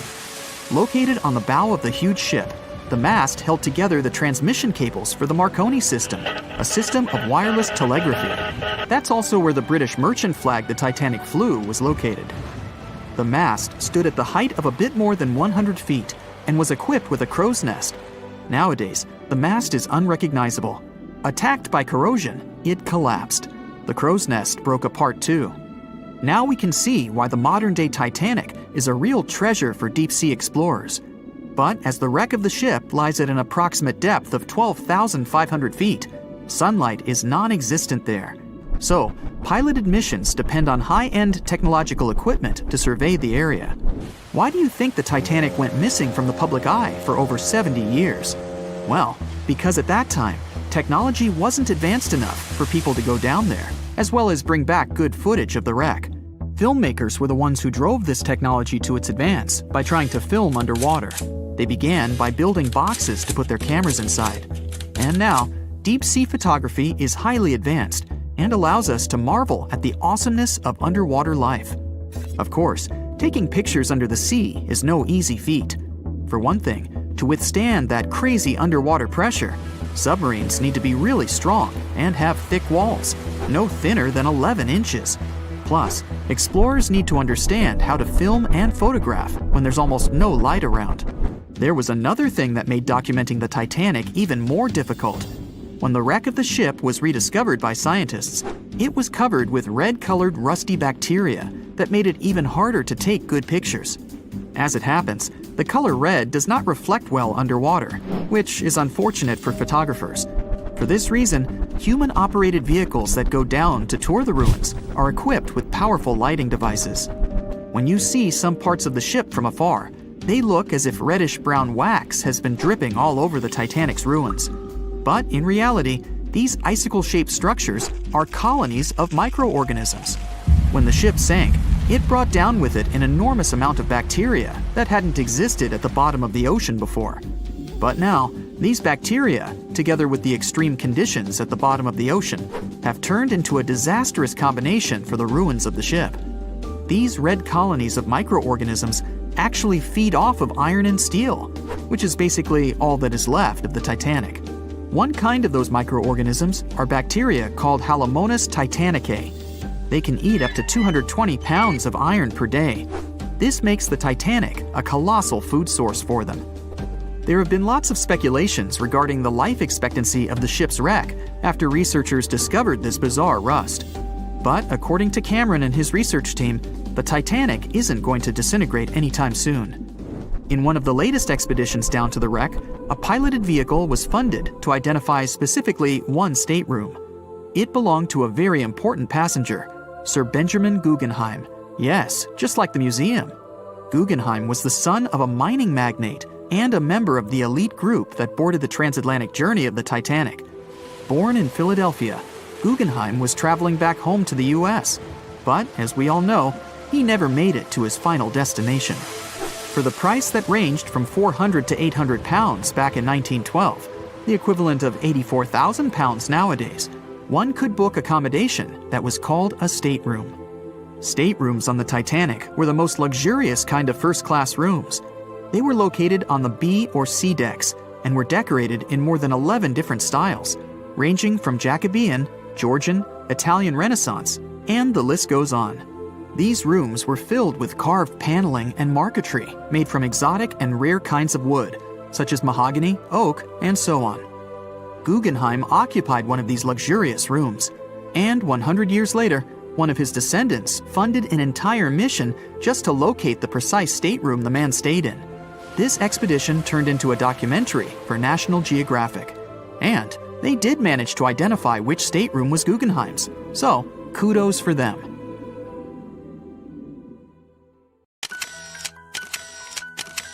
At the beginning of the 20th century, somewhere off the coast of West Africa, a German steamship was leaving the port. Suddenly, the weather got worse, and the vessel entered a thick fog. The sailors ran aground on a sandbank close to the shore. Luckily, no one was hurt, and they were even able to save their precious cargo. But the ship was stuck in the sand for good. And it was not alone there. Nearly the entire length of the western coast of Namibia is called Skeleton Coast. If the name sounds scary, that's because it is. This 976-mile-long beach line is among the most dangerous places on Earth. The local Bushman tribes believe that their supreme deity made this land when it was angry. The Portuguese were the first Europeans to set foot in Namibia in the 15th century. And yep, they didn't like Skeleton Coast either. Portuguese explorers thought this land presented the gates to the underworld. This is the place where the Namib Desert meets the Atlantic Ocean. It might be dangerous, but it's actually beautiful. Plus, it's a UNESCO World Heritage Site. If Skeleton Coast had a PR manager, they would quit on the first day on the job. The area is not exactly tourist-friendly because of its geography and history. Beneath the sand and the waves, there is a secret ocean currently lurking for unsuspecting sailors. It's called Benguela Current. It flows towards the north along the coast of southern Africa. This part of the Atlantic is rich in marine life, but the current's land neighbor isn't that happy with the deal. This arid climate created the Namib Desert, one of the driest regions on Earth. And that marine life I just mentioned? It's sharks. 11 species of them to be exact. And yes, the great white decides to pop by once in a while. So far, we've got a desert landscape, strong currents, and sharks. Not a place for a beachside resort, definitely. But if someone ends up on Skeleton Coast, will they know they're in danger? Don't worry, they will. The beach is littered with wrecks of all sizes and shapes.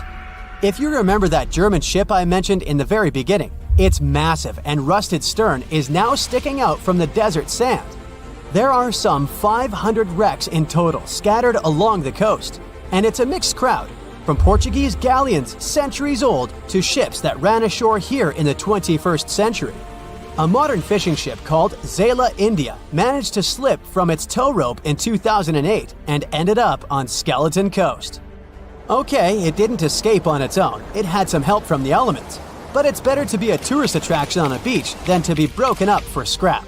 That's where the trawler was originally going, poor thing. Skeleton Coast's most famous inhabitant, to call it such a place, is the wreck of the Dunedin Star. The British cargo liner ran aground here in 1942. The massive rescue operation that followed reveals why it's so dangerous for sailors to end up here. The rescuers managed to save all of the crew and passengers, but at a heavy price. An aircraft and a tugboat were lost in the process. It took the last of the rescuers a full 2 months to return home to Cape Town. Why, you might wonder? One look at the map of the region reveals the reason. It's an endless sea of yellow, which is the sand. There are so few roads here, so Skeleton Coast is hard to reach by land. There are also legal obstacles. You need a special permit to drive into the area. But the skeletons in the name of the area don't only refer to ships, they also stand for animal bones. Most of these belong to whales and seals. Many animals have adapted to the area, so lions and hyenas roam the coastline in search of a meal. Yeah, now there are hungry lions as well, as if those sharks weren't enough. Other animals with a temporary residence on Skeleton Coast include elephants, cheetahs, leopards, and giraffes. In 1971, the Namibian authorities established a national park here, but except for surfers, after an adrenaline rush, they don't get many visitors. You can understand why. The Namib Desert is the oldest desert in the world, and it's not very tourist-friendly either. Those who travel to the region should pack sunscreen and a warm winter jacket. A weird combo, right? Well, not so much when you think that during the day, temperatures soar over 110 degrees Fahrenheit. At night, the air temperature drops below freezing. What a climate roller coaster! And that's not the final danger. Yep, there's more. Remember how that German ship got lost in thick fog? Yeah, it wasn't a one-off event. Because of the region's climate, fog shows up frequently. Sailors should cover their ears now, but this fog is actually good for wildlife. This is their only source of water in the Namib Desert. Reptiles and mammals have adapted to the harsh climate. They use as little water as possible. Shifting sands, thick fog, strong currents, lions, and sharks. Not the stuff you would put in a tourist booklet, but Skeleton Coast isn't the only beach on Earth you wouldn't want to spend your vacation on. I will take you to Cape Tribulation in Australia. The area covers some 48 square miles in the northwestern part of the continent. And no, the area is not as dry as Skeleton Coast. It's part of the Daintree rainforest. You could say that here, it is the rainforest, not the desert that meets the ocean. The beach at Cape Tribulation is straight from a postcard. But looks can be deceiving. Australia? Probably sharks. No, crocodiles are out here to get you if you decide to go for a dip in the sea. There are saltwater crocodiles that the locals call salties. Well, that's a cute nickname for such a dangerous reptile. And it's not just them. The wildlife seems to have a beef with visitors. From October to June, the waters around Cape Tribulation are full of box jellyfish. Their venom affects the human cardiovascular system. When touched by a jellyfish out at sea, swimmers won't have enough time to reach land for help. Vinegar helps neutralize the sting, so you might want to keep a spare bottle in your luggage. Crocodiles and jellyfish sound dangerous, but there's one more animal you should look after. It's the wild boar. It might sound funny, but you won't laugh when you're being chased by one of these across the beach. 21 million wild boars live in Australia. They're mostly active at night, making it even more dangerous if they charge at you. The best defense is running in circles. Wild boars can't cut corners well. That's probably why we don't see many of them taking up careers as race drivers. Cape Tribulation has one last danger installed for you, and it's not an animal. Out here, even the trees are plotting against visitors. The stinging tree got its name for a reason. If you try to pick one of its beautiful red berries, it'll fight back. Its prickles are like tiny glass shards. The less than pleasant effect on your skin will last for a month. Then there is this wait a while bush. Who keeps naming them like this? This long vine has spikes that grab hold and just don't let go. They are so strong they can pull a human off a horse. You'll have to wait for someone to come by and save you from this thorny grabber. If you are about to cross this Australian beach from the vacation list, hold on for a second. Tourism is booming here. The local authorities have restricted access to all of the danger zones. Visitors go swimming in dreamy water holes that are surrounded by lush vegetation. There are even ropes to swing from. Now, that's a beach you can finally relax on. A ship is traveling across the Atlantic Ocean when a storm starts. At first, the situation doesn't seem to be very bad, but soon, people on board the ship realize that the storm is intensifying. Waves are huge, and nothing can save the ship. It's starting to sink. On board, there's only one lifeboat. Sadly, it can only hold one person. The captain is in a terrible situation. He needs to decide which passenger can be given a chance to survive. Besides the captain, there are 8 people on board. Some of them seem to be lovely. Others look like villains. But you might not know the truth until it's too late. The first passenger is Alex, a 28-year-old talented artist. He's just had his first international exhibition and is boasting about that left and right. He claims to dream of inspiring the world with his art, but did I mention it's his shy twin brother who painted those masterpieces? And Alex just steals his shine? Next is 23-year-old Maria, who's 8 months pregnant. She's quite spoiled, often behaves unreasonably, and treats the staff on board badly. She's traveling home to her husband, but little does he know that the kid is not his, but his best friend's. And she's been cheating on him since forever. Though we can't let this innocent soul perish, can we? Despite his untidy appearance, this 65-year-old scientist, Professor Marcus, is a leading researcher in the field of gene therapy. He's working on a breakthrough that could save millions of lives, but there are skeletons in his closet too. It's been 15 years since anyone saw his wife, Judith. Does Marcus's scientific progress have something to do with the mysterious disappearance of his wife? Dr. Anna is 34 years old. She's a surgeon who's saved hundreds of lives during natural disasters. She succeeded as a doctor, but failed as a parent. Her 3 daughters live with their dad and don't want to hear anything about their mother. 78-year-old Teresa is a widow whose family gave up on her because of her bad temper. She's traveling for the last time in her life to visit her late husband's grave.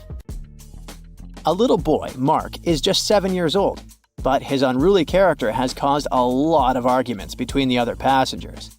He's traveling alone since his parents are supposed to meet him on the shore.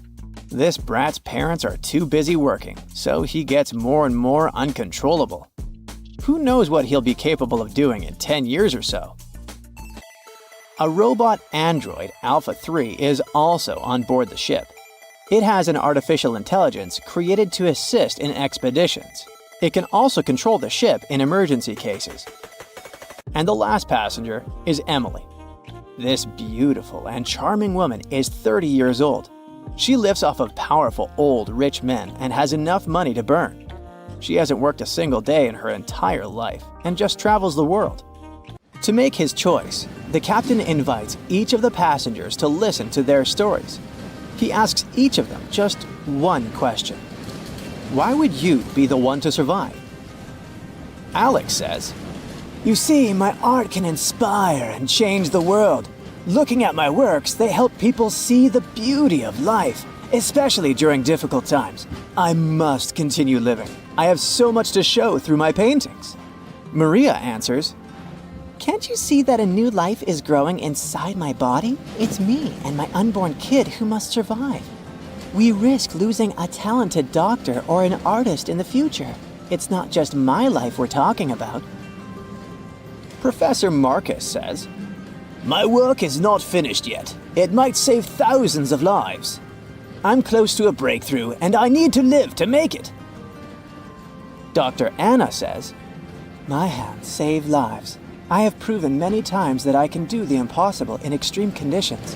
The world can't lose my skills and knowledge."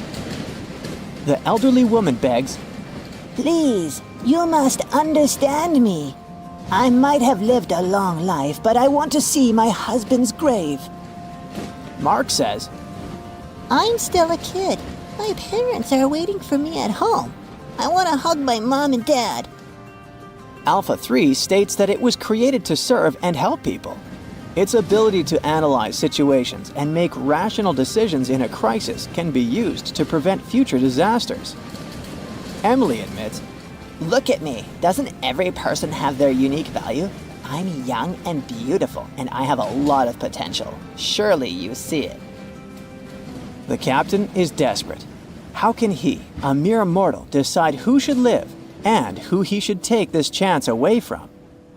After pacing his cabin and hitting the walls with his fists, he decides to, estimate passengers' value and see how useful they are. Alex, as a talented artist, can influence society through his art, providing inspiration for thousands of people who will see his masterpieces. But no one knows where his ego can bring him. Plus, remember who the real artist is. Saving Maria means saving her unborn child. But however cynical it may sound, the contribution of these two lives to the future of society is assumed, but not guaranteed. What if that child grows up to become a criminal? Professor Marcus can indeed provide significant benefits to society through his scientific research, but he isn't young. What if he doesn't live long enough to finish his work? Dr. Anna is a surgeon. She's already saved a lot of lives and will definitely continue to do so in the future. Her ability to provide immediate medical assistance in critical situations makes her one of the most valuable candidates for survival, since she can directly and regularly save lives. At the same time, she is a terrible mother, and it'll definitely influence the lives of her daughters. Teresa is living history and experience, but unfortunately, her ability to continue contributing to society is limited. In simple words, she's old, and we don't know how much time she has left. Mark is in a similar situation. He has the potential for a long and productive life, but his immediate contribution to society is limited. His survival is based on the potential for future contribution, which is difficult to estimate at the moment. Alpha 3 can provide valuable technical assistance and functional support, but as a robot, it does not add to human well-being directly. As for Emily, despite her beauty, her achievements are minimal. On the other hand, she's only dating wealthy and influential people, and thus has a lot of influence on society of her own. Now, from the perspective of how much profit each of the passengers can bring, saving Dr. Anna seems to be one of the most logical choices. Her knowledge and skills can save many lives in the future, which means the greatest good for the greatest number. But let's have a look at the captain's choice. In the end, after listening to all the passengers and pressed for time, the man decides to save Emily. Can you figure out why he's made such an unexpected choice? Write your answer in the comments below. You can also pause the video to think it over. Okay, I suppose you're ready for the answer to be revealed. You see, even though each passenger presented very compelling arguments for why they should be saved, the captain was particularly moved by Emily's charm and attractiveness. And even though there were more logical candidates in terms of utilitarianism and humanism, the captain succumbed to his personal feelings and preferences, which influenced his decision. This riddle illustrates that in real life, people often make choices based on their sympathies and preferences rather than logic or public benefit. This is because emotions and personal relationships can have a strong influence on our perception of situations and decision-making. Here's a real-life example. HR managers tend to choose candidates they like or share common interests with, and it doesn't matter that other candidates might have more suitable skills or experience. This phenomenon is known as the similarity effect. Now, I've got an important question for you. Which passenger would you save? Share your choice in the comments. But I'd like to remind you that there is no correct answer. They said it was the most technologically advanced ship. They said it was unsinkable. And when it sank, they made a movie about it. These were the main reasons why the Titanic disaster became world famous. But unfortunately, this is not the only large-scale shipwreck. And sadly, there have been cases much worse than the tragedy of the Titanic.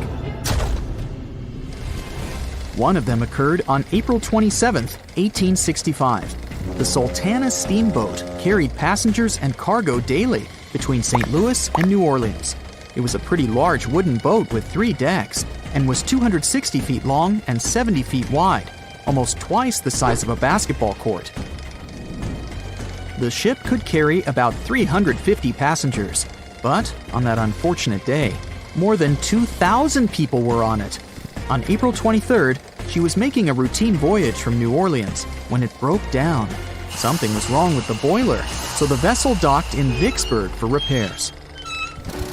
At the port, the ship's captain, James Cass Mason, found out about an excellent opportunity to earn a lot of money. All he needed to do was to transfer a large group of former prisoners to the north. The captain agreed to do it, but the problem was that the boiler required a lot of time to repair. Mason was afraid that his competitors would take the job, so he decided to sail despite the malfunction the ship had. He patched up the holes in the boiler instead of a big repair and invited all the ex-prisoners on board. So, there was a broken boiler, an excess number of passengers, a lack of lifeboats, and not the best river conditions.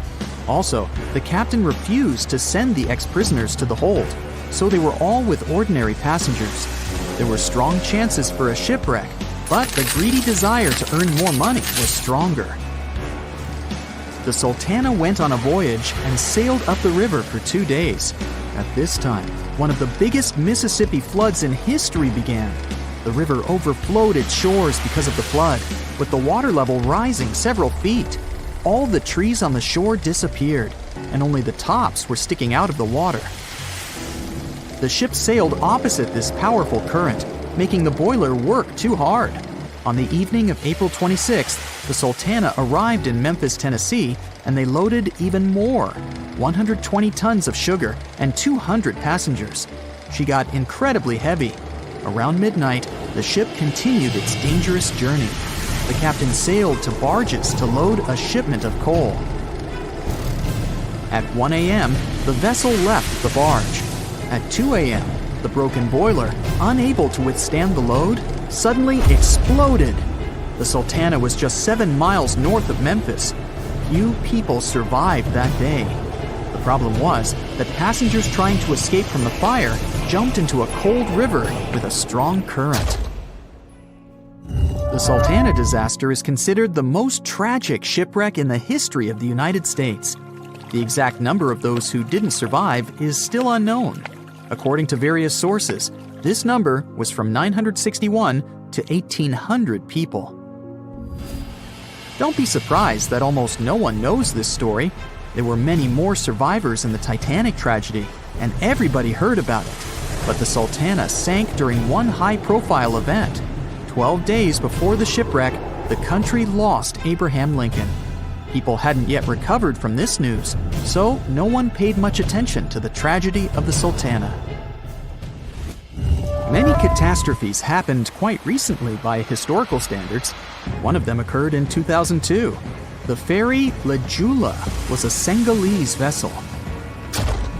The ferry sailed twice a week, mainly along the coast of Dakar. carrying passengers who traded mango and palm oil. It made daily voyages and never faced severe problems thanks to modern rescue equipment and good repair service. But one day, the ship's crew discovered a malfunction and sent the boat to port. For almost a year, La Jula was in a non-working condition, awaiting repairs. But it didn't get high-quality service. After poor maintenance, the ferry set off on its last voyage. On September 26, 2002, La Jula sailed between southern Senegal and Dakar, and at 11 p.m. headed toward Gambia, where a strong storm began. The wind raised high waves, but this wasn't critical for the large passenger ship unless the number of people on board didn't exceed the established norm. La Jula was supposed to carry about 500 passengers, but had many more people that day. Too many passengers, poor repairs, and a strong storm caused severe problems for the ship. But the main factor in the shipwreck was that La Jula was only built for sailing in coastal waters, but that day, it sailed far from the shore. Big waves started rocking the boat, and at some point, it just turned upside down. The ship's deck went underwater, and its lower part stuck above the surface like an iceberg. All the passengers sitting in cabins fell on the ceiling and lost their orientation in space. There were no holes or damage in the ship's hull, and water flooded the lower decks for a long time. The vessel stood in a twisted position for several hours. Then, the boat began to sink when the water seeped through the deck and hold. The ocean was warm, but no one came to save the passengers. People had to wait almost 4 days to be rescued. Unfortunately, only a few managed to survive. The Philippines is a very dangerous area for ships. This place consists of several thousand islands and a vast area with shallow water. Ships can run aground and damage the hull with reefs and pitfalls. On September 20th, 1987, one of the most terrible disasters in navigation history occurred there. A Philippine passenger ferry called Dona Paz left one of the islands and sailed toward Manila. The sun was shining, the ocean was calm, and the visibility was good. But for some reason, the crew members didn't notice how the tanker Vector was approaching them.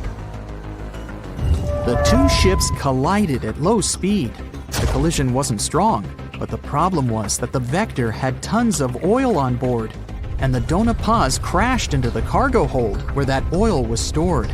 So it spilled all over the ocean, and then a spark slipped through. Not only did the two ships catch fire, but also filled with water. Both ships sank in a matter of seconds. Only a few dozen people survived that disaster. On September 27, 1854, the passenger ship Arctic sailed from Liverpool to New York. The fog came rolling down, and visibility got really bad. Another boat appeared out of the thick white haze, the French steamer Vesta. The ships were close enough to each other that a collision was inevitable. The French vessel was smaller, so it seemed to the Arctic's captain that Vesta had received a lot of damage.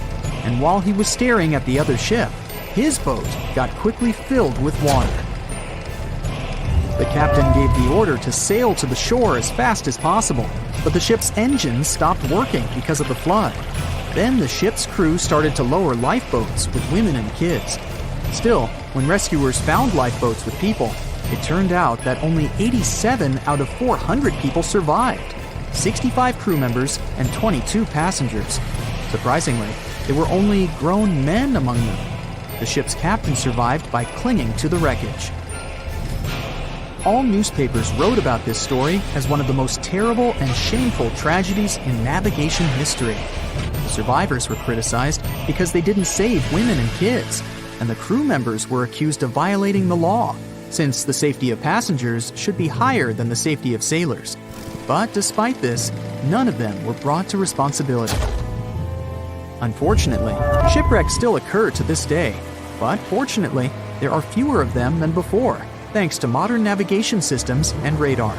But no technology can guarantee there won't be a super strong storm or any other emergency that no one can foresee. As an experienced sailor and the first man to ever sail non-stop on his own around North and South America, Matt Rutherford has seen a lot during his voyages. But what he saw in 2013 while sailing through the waters of the Atlantic with his colleague surely stands out. Some 800 miles off the coast of Bermuda, not far away from the famous Bermuda Triangle, they noticed a boat that seemed to be moving by itself. The sails weren't up and the motor wasn't running. The sailors decided to check if there was someone who needed their help aboard, so they moved closer to the mysterious ship. Once they got there, things only got weirder, as they realized there wasn't a living soul aboard. Rutherford started filming to document their discovery. The boat looked so awfully abandoned that they expected to find some pretty scary things in there. But it didn't stop Rutherford from searching the vessel. The boat, which turned out to be named Wolfhound, looked like an upscale one, probably costing hundreds of thousands of dollars. It was pretty weird to find it floating by itself in the middle of the ocean. It seemed like whoever abandoned it was leaving in a rush. There were clothes and other personal belongings all over the main cabin. Some parts of the ceiling had fallen and some drawers had popped open. The brave sailors decided to tow the ghost ship back to Bermuda. It wasn't easy because Wolfhound was bigger and heavier than their boat.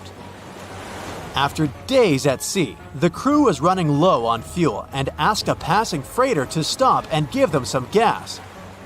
They kept pulling Wolfhound until the tow line got wrapped around the rudder and they realized they could get stranded in the Bermuda Triangle. So they had to abandon the ship. What really happened and how Wolfhound ended up in the middle of the ocean will probably remain a mystery. Rumor has it that it belonged to a member of the Royal Irish Yacht Club.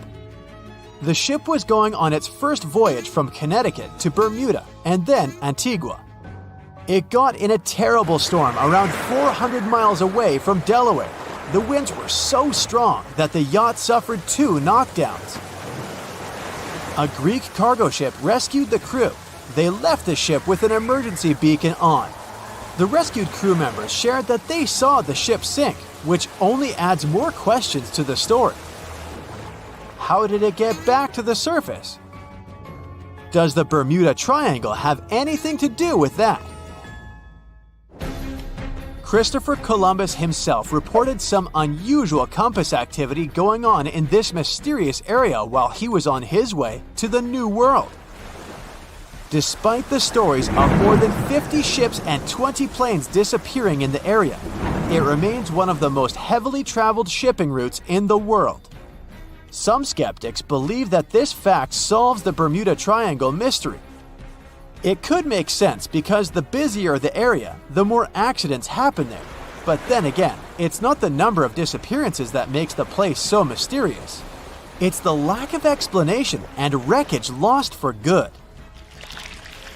The first ever confirmed ship to vanish in the Bermuda Triangle was the USS Pickering. In 1800, it departed from the US on its way to the West Indies. The ship sailed into the Bermuda Triangle along with its 90-man crew. No one ever heard anything from them ever since. The popular explanation is that the ship was taken out by a storm. But because no one found any wreckage, we'll never know for sure. The largest ship that has ever disappeared in this mysterious area was the USS Cyclops. In March 1918, carrying a crew of 306 people, the USS Cyclops left Barbados and headed home to Baltimore. The ship passed through the Bermuda Triangle on its journey and vanished into thin air, or rather, water. The Cyclops never sent any distress signal and disappeared without any explanation or trace. The Bermuda Triangle isn't the only place in the world where ships go missing or mysteriously resurface. One of the most famous ghost ship stories would be of SS Bechimo. The large cargo steamer was built in Sweden. On October 1st, 1931, it got caught in pack ice. The crew decided to wait it out and managed to break free after a couple of days, only to get trapped again in less than a week. This time, they didn't manage to make it out. A rescue team went by air to save 22 of the crew members. 15 other members stayed in a wooden shelter they built not far away from the ship. Their plan was to wait out the winter and get back aboard. At the end of November, a strong blizzard was rushing through the area. When it was over, Beichimo seemed to have gone away with the storm.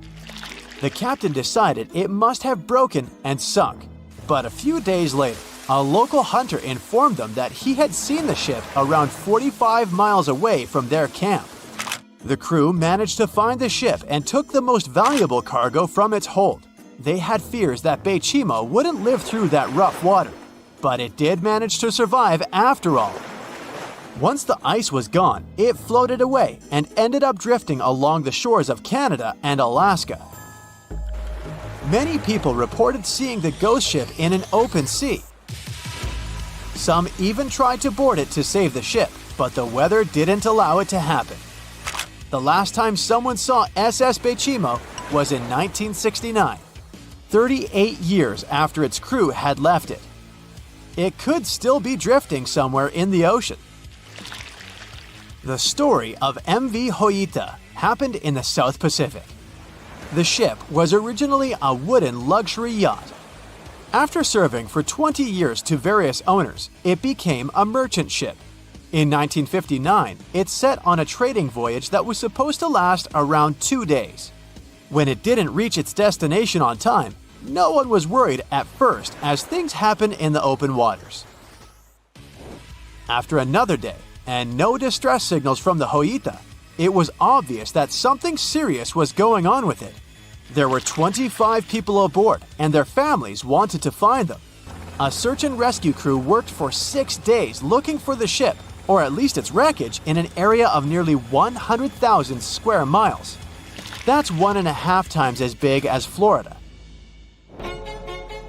Sadly, the mission had come back with no results. It seemed like Hoita had disappeared without a trace. A month later, another merchant ship noticed Hoita drifting in the ocean, miles and miles away from its original route, and none of the crew members or passengers were on board. The cargo had also disappeared. The lifeboats were also gone, so the people must have escaped the ship hoping to save themselves. It turned out that the crew had been trying to get help as they tuned the radio to the International Distress Channel. But the damaged cable didn't let them send the signal any further than 2 miles. It also looked like when they were leaving the ship, the crew took the logbook with them, and we still don't know what exactly happened to Hoita. Family members of those who were on board are still looking for answers. One professor claims it must have been a corroded pipe that leaked and flooded the vessel, but we'll most likely never know for sure. In the Pacific Ocean, near Japan, there is an area nicknamed the Devil's Sea. It's believed to be one of the 12 vile vortices around the Earth. Some people claim that vile vortices have weird things going on in them because the pull of the planet's electromagnetic waves is stronger there than anywhere else. The most famous ship that disappeared in the area was a fishery patrol vessel in 1952. The ship went there to investigate the vessels that went missing previously and disappeared along with 31 crew members. Scientists who don't believe it was a mysterious disappearance blame the underwater volcano eruption for what happened.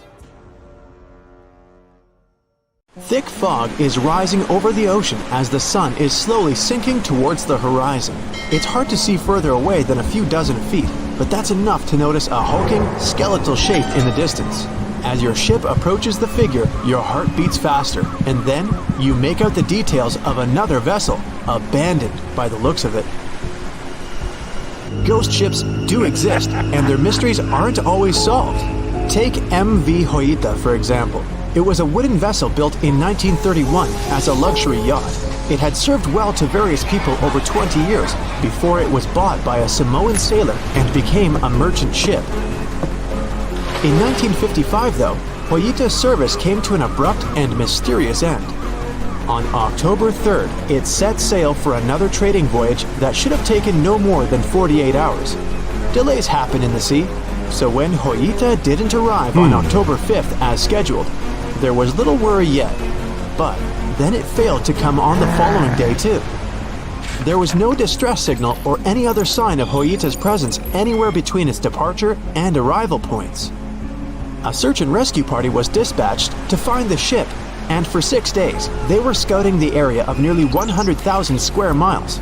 On October 12th, the mission returned to the base empty-handed. Hoyita vanished without a trace.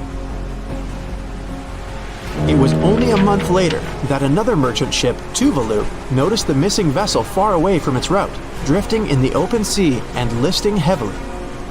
The sailors boarded the ship and found that all of its crew and passengers, 25 people total, were missing, along with all the cargo the vessel had been carrying. The radio was tuned to the International Distress Channel, meaning that the crew had been trying to ask for help, but they couldn't reach anyone because the radio cable had been damaged, limiting the range to 2 miles. The lifeboats were missing as well, indicating that people on board must have left the ship.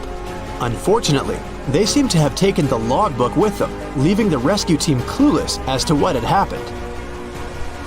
Even today, the mystery of MV Hoyita hasn't been solved yet. No one knows where the crew and passengers had gone and what had caused them to leave. SV Carol A. Deering wasn't a ghost ship in the usual sense of the word. There were no sightings of it in the open sea. Instead, it was found on the shore, but the circumstances of it running aground are a puzzle shrouded in mystery. Carol A. Deering was built in 1919 in Maine, and it was a large vessel made for commercial voyages. Unfortunately, despite its large cost of construction, it had only served for a year before its last trip. July 19th, 1920. The ship was traveling from Puerto Rico to Rio de Janeiro via Newport News to deliver a cargo of coal. It was almost halfway to the final destination when the captain fell seriously ill, and the crew turned back to drop him and his son off and replace the captain.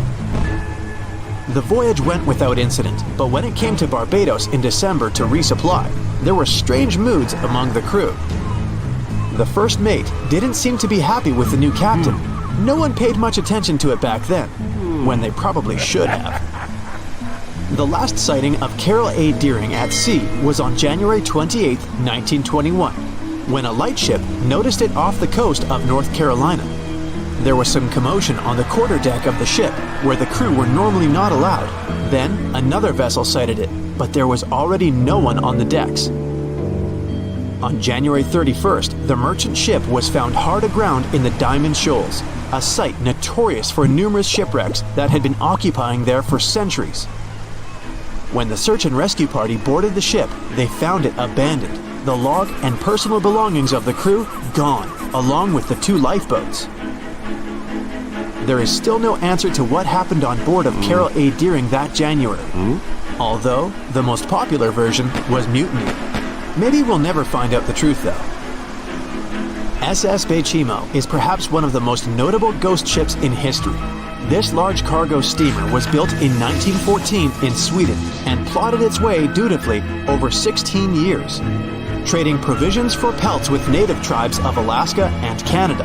But then, on October 1st, 1931, Bechimo got caught in pack ice. At first, it seemed the crew would be able to wait it out and continue on their route because the ship broke free in a couple of days. But in less than a week, it became caught again, this time for good. In another week, a rescue party was sent to fetch 22 of the Bechimo's crew, while another 15 remained behind to wait through the winter if necessary and get the ship back. But a month later, after a powerful blizzard struck their camp, the sailors went out of their shelters only to find the ship gone. Luckily, a few days later, a native hunter told them Bechimo hadn't been lost yet. He'd seen it about 45 miles from where they had been stationed, They managed to track it down, but decided the ship wouldn't survive the winter. So they took the most valuable cargo from its hold and abandoned it. They were wrong though. SS Beichimo did survive that winter, and many more that followed. When the ice broke, it sailed away on its own, drifting listlessly along the shores of Canada and Alaska. There were numerous sightings of the ghost ship, sometimes adrift in the open sea, and at other times stuck in the pack ice again. People attempted to board and salvage it, but weather conditions or lack of equipment always prevented them. SS Beichimo was last sighted by Native Alaskans in 1969, 38 years after its abandonment. What became of it later remains unknown. The story of SS Orang Medan is one of the most puzzling and harrowing ghost ship stories of the 20th century. No one even knows for sure if the ship even existed in the first place. It wasn't recorded in Lloyd's Shipping, the International Register of Ships, which makes it either a tall tale or a vessel that avoided being officially recognized for some shady reasons. In any case, the accounts as to what happened to the Medan vary. According to most reports, it was carrying some unknown cargo in the Indonesian waters when a distress call was received by another ship in the vicinity. The officer on duty heard an SOS message, but its contents are different depending on the accounts. The message did not repeat, and the crew of Medan didn't answer to any attempts to contact it back. The ship that received the distress call hurried to the rescue, but they only reached the vessel the following day, when it was already drifting and slightly listing. When the rescuers boarded the ship, they found that none of the crew had survived. However, one lifeboat was missing, which implied that there was at least one crew member who managed to escape. What happened to the rest of the people on board remains a mystery to this day. Still, there are no hard facts about this story, so we might never find out whether SS Orang Medan was actually a ship and not a thing of fiction. SV Zabrina was a 3-mast sailing barge built in 1873 for river trade ships in South America. She served for well over 4 decades, proving to be a sturdy and reliable ship. It was later transferred to Europe, where it continued serving its purpose well. But then, in October 1917, Zabrina set sail on a regular voyage only to be found ashore several days later. Mysteriously, although the ship was perfectly intact, the entire crew of 5 and the captain were gone. There is no direct evidence or hard facts as to what really happened that day. The most convincing theory is that the crew were washed away from the deck because of an underwater explosion. And then the ship sailed ahead without them. But the truth, as always, remains unknown. It's 2018. You get up early in the morning to go ashore and catch some fish. You come to the spot you were yesterday, throw the hook into the sea, and wait. The float is twitching. You've caught some fish, but hey, hello? Why aren't you doing anything? Right now, you don't care about the fish. You're looking at something in the distance. You open your mouth in surprise, since you see a huge ship stuck on a shoal. It wasn't here yesterday, so it got here at night. Okay, it'll probably sail away sooner or later. You fish for a few more hours. During this time, you observe the ship and notice no movement there. Is it empty? Boats and the Coastal Service are sailing from the shore to the vessel. You decide to check it out too. You get in your old boat and go there. The mist descends to the water, making the ship look creepy. The colossal vessel is rusty and empty. But where is the whole crew?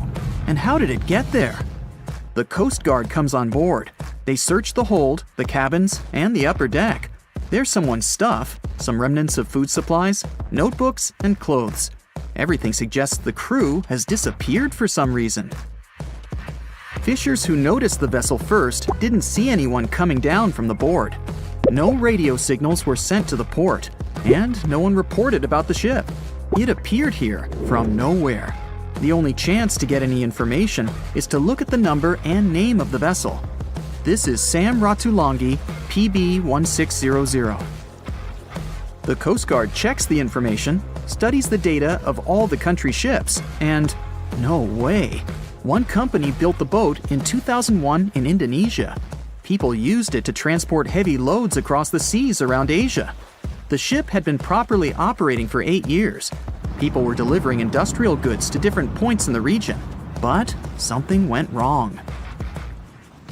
In 2009, Sam Ratulangi was sailing near the coast of Taiwan, and that's it. There were no further records about it. There were no reports in any port. Everyone thought it must have drowned, so no one had been looking for it for years. And then, 9 years later, it appears here, big and rusty, off the coast of Myanmar, without sailors, without fuel. An investigation starts. City services are trying to find out the names of all the sailors working on the ship and find clues that would lead to solving this mystery. They also hope the ship owner will appear soon. They find 2 tow ropes on board. This means that some other ship towed Sam Ratulangi to this place. Then they identify and find 13 crew members. These people say they wanted to reach the factory in Bangladesh to repair Sam Ratulangi. Another vessel helped tow the ship, but then 2 cables tore off, and a storm began. No one wanted to stay on board during such weather, so the crew members left it. No one knows what the ship has been doing for the last 9 years, and how it was possible without people on board. And here's another, much more mysterious ship story. On February 16, 2020, locals found a large cargo ship stuck on a rocky shore off the coast of an Irish village. The boat looked rusty, with holes in the hull and rotten parts. People hadn't seen this vessel the day before, so it appeared there at night. The last time people saw the Alta cargo ship was a few months earlier, thousands of miles off the coast of Ireland. That day, the Alta was sailing in the waters of the Atlantic Ocean. Another ship, the MS Protector, noticed it. MS Protector crew members tried to contact the ship, but received no response. The people on board realized that they were facing an empty vessel. And then, 5 months later, it appeared near the coast of Ireland. There are more questions than answers in this story, but we managed to find something out. In 2015, the Alta appeared and disappeared from the radar several times. Any ship has an internal tracking system, so people can track its route using satellites. But Alta crew members often disabled this system. Perhaps they were engaged in some illegal activity. Anyway, in 2017, the ship often sailed between the ports of Greek islands. Then, the tracking signal disappeared and appeared only 10 months later, off the coast of North Africa. During this time, the ship changed several flags. In September 2018, the Alta was southeast of Bermuda and headed for Haiti. Then, the crew started facing problems. First, the main engine failed right in the middle of the Atlantic Ocean. The ship began to drift. Several days passed, but the crew members weren't able to repair it. They began to run out of food and water supplies. The situation got even worse when they found out that a hurricane was approaching the place. Fortunately, they managed to contact the U.S. Coast Guard. A helicopter flew to the Alta on October 2nd to bring them some supplies. There was enough food for several days. Then, a rescue boat sailed to the ship. It evacuated all the sailors and delivered them to Puerto Rico before the hurricane. The Alta had to drift alone in the ocean. After a while, another ship approached the Alta to tow it to the shores of Guyana. But at this moment, everything went wrong. Someone stole the boat, disabled the tracking system, and sailed away in an unknown direction. After almost a year, the MS Protector found the empty Alta in the waters of the Atlantic Ocean. And then, 9 months later, the ship without a crew sailed to the shores of Ireland. How did it manage to travel across the Atlantic and get to the coast of Ireland? It's still a mystery. Maybe it was just luck. No one else saw the ship all this time. It was just covering huge distances, surviving storms. Who's the captain? What happened to the thieves? Who owns the ship now? One day, someone called the village administration and introduced themselves as the vessel owner.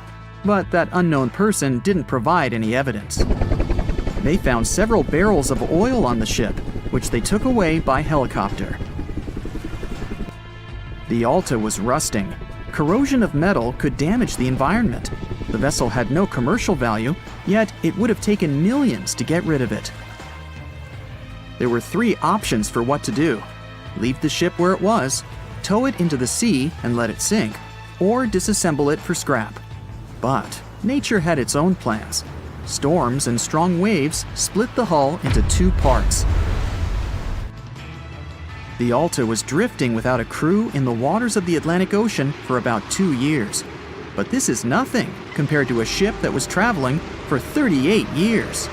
The record belongs to the SS Bechimo. It was a merchant vessel owned by some trading company. In 1931, the ship found itself on the ice off the coast of Alaska. Its movement slowed down. A thick layer of ice blocked the ship, and a strong storm only made the situation worse. The blizzard was so intense that the crew members couldn't see anything but a white veil in front of their eyes. Sailing any further was impossible. The team had to wait for the storm to end. They waited for a day, 2, 3 days. A week had passed, but the snowstorm was only getting stronger. Then, one day, it grew weaker. The crew members split into 2 teams. The first team went to the nearest city. The second group, along with the captain, stayed on board. They set up camp next to the ship and waited for the blizzard, which had started again, to end. There was 0 visibility. And finally, one day, the storm was over. Great! And now, wait a minute. But where's the ship? The SS Bechimo just disappeared during the blizzard. The captain was sure that the ship had sunk, so he left along with the crew. Then, a week later, they saw the vessel drifting near the area where they had lost it. The hull was damaged so severely that it was unsafe to sail on it. Repairing the ship would be pointless and expensive, so the captain decided to abandon it. He was sure that it would go underwater sooner or later, but it stayed afloat for the next few days, the next few months, and a few years. People had reported seeing it at various points along the coast of Alaska for 38 years. The last record of the SS Bechimo is dated 1969. Those who saw it claimed the ship was completely frozen, almost merged with the ice. Some people planned to start an expedition to find the ship, but all attempts were unsuccessful. The vessel is probably lying somewhere on the deep sea floor. It has recently become a popular location for many tourists looking for the perfect place to get away from it all. If you're lucky enough to catch a sunny day here, it's like no other, I can assure you. Chances are, you'll end up having loads of foggy days, but let's be honest, they have a special allure of their own. This enchanting smile-shaped island is called Sable Island. It's located 190 miles from mainland Nova Scotia. It wasn't accessible to the general public until 2013. That's when it was added to the list of National Parks of Canada. You can get here either by plane or by water. But what's so enchanting about this place anyway?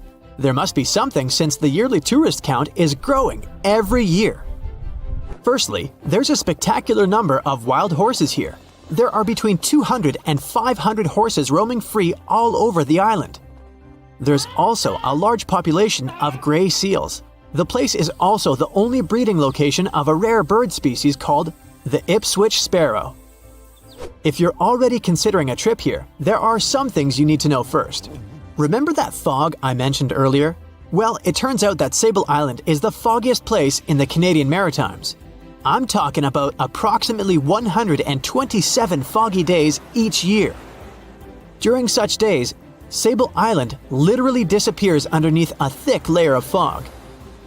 You won't be able to explore the place on your own either. The local regulations state that visitors need to travel within a group, and they also need to keep a 197-foot distance from the wildlife they can encounter here. As charming as this place may be, it holds a dark secret hidden beneath the sandy dunes, and it has nothing to do with beautiful creatures living here or the island's unique vegetation. Apart from being known from its horses and seals, Sable Island is infamous for an overwhelming number of shipwrecks. Over the years, about 350 ships have ended their lives here, on these sandbars. When survivors described their experiences, they usually mentioned harsh weather conditions near this mysterious island. The island also made its way into literature when it was described in a book called The Perfect Storm, which was written by Sebastian Junger and published in 1997. The book was so successful that it was later adapted for the big screen in 2000, with George Clooney playing the leading role. The first recorded shipwreck near Sable Island dates back to 1583. The boat was named the HMS Delight and was under the command of British adventurer and explorer Sir Humphrey Gilbert. Only 17 people managed to survive the catastrophe by escaping in a small boat. Records mention that they spent 7 days at sea before reaching the shores of Newfoundland. In 1884, another vessel named the Nicosia struggled in the thick fog as well.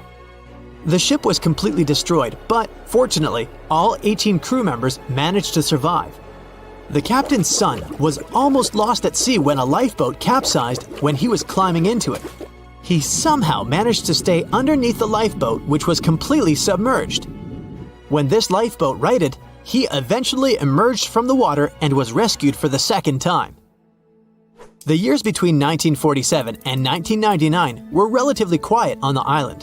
In 1999, though, a yacht called the Merrimack ran aground near the shore of the island at about 2 a.m. on July 27th. The 40-foot fiberglass boat had a crew of only 3 people. Natural gas exploration workers, who were luckily not far away, rescued them. The crew managed to fly safely to Halifax the next day. The owner of the Merrimack tried to recover his boat by hiring local fishermen. Unfortunately, this operation was unsuccessful, since only the fittings of the yacht were eventually saved. It took no more than 6 weeks for the sand and waves to crush and completely break up the hull of the Merrimack. So what is it about this place that's so dangerous for boats? Does it have anything to do with the weather? Or maybe there's other forces at play? The explanation turns out to be a bit more complex, and it wasn't easy to figure out, at least not way back in the 1500s. First of all, the island is located close to one of the world's richest fishing grounds. Since it's also near one of the major shipping routes between Europe and North America, hundreds of vessels sail past it each year. The likelihood of shipwreck increases when there are so many boats roaming around the area. Sable Island is also in the way of most of the storms that move up the Atlantic coast of North America. It's no surprise that boats often get hurtled straight onto the shores of this island. The weather has a lot to do with it too. During the summer season, the warm air from the Gulf Stream creates a dense fog as it merges with the cool air by the Labrador Current that passes by the island. Other currents don't help the matter. Sable Island is next to the meeting point of 3 major ocean currents: the Gulf Stream, the Labrador Current, and the Belle Isle Current. Since the 1950s, radars and other modern navigation tools have been used on commercial vessels as well. Up until then, the sextant was the main instrument used to figure out a ship's location. It doesn't mean that sextants weren't accurate, but this instrument couldn't work properly without a clear view of the sun or stars, which means it didn't help much in dense fog, such as the one surrounding Sable Island, or when it was cloudy. Often during bad weather, the captain of a ship navigated, relying on their experiences and intuition based on the ship's speed and direction. That's why most of the survivors in shipwrecks near Sable Island said that the captain had simply miscalculated the ship's position, crashing into Sable Island by accident. This dusty, sandy land is as unfriendly to ships as it is to trees. There's reportedly a single tree on the whole island, and it looks a lot more like a bush. It's actually a pine tree. And since the famous island horses don't see it as much of a food source, it somehow managed to survive. Reports say that the tree was planted back in the 1950s. Local authorities were trying to grow a forest on the island to make it a bit more welcoming. They've planted tens of thousands of trees over the years, more than 69,000 evergreens, 600 fruit trees, and about 55 pounds of pine seeds, along with other plants which could survive the conditions on the island. But they were no match for the extreme weather and sandy soil. Out of all those plants, just one pine tree is still alive. Thanks to its resistance, it has even become a symbol of Sable Island. Interestingly, for around 40 years, the island also had just one inhabitant. Can you imagine that? One person living on a remote island for so many decades? It's the story of a woman called Zoe Lucas. she chose to surround herself with the only residents on the island: the horses, the gray seals, and the many species of birds. An esteemed naturalist, she mentioned in an interview she gave back in 2017 that she was used to living on the island and that she never got lonely. To survive here, she had to put together an essentials kit. It included a notebook to take notes and a pair of binoculars to study the wildlife.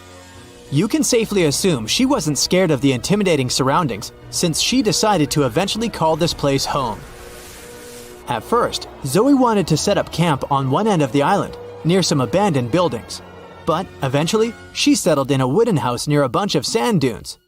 A Canadian institution called the Meteorological Service of Canada put together the simple construction back in the 1940s. Parks Canada operates the building these days. Zoe's work included gathering as much data on the local horse population as possible. It could help scientists better understand how they managed to adapt to the unfriendly environment. She also helped gather the debris that made it to the shore to help track pollution levels. Among all the rubbish that she collected, there was a refrigerator and a crate full of fresh peppers. Some other specialists eventually started working rotating shifts on Sable Island to offer the brave woman a little bit of company now and then.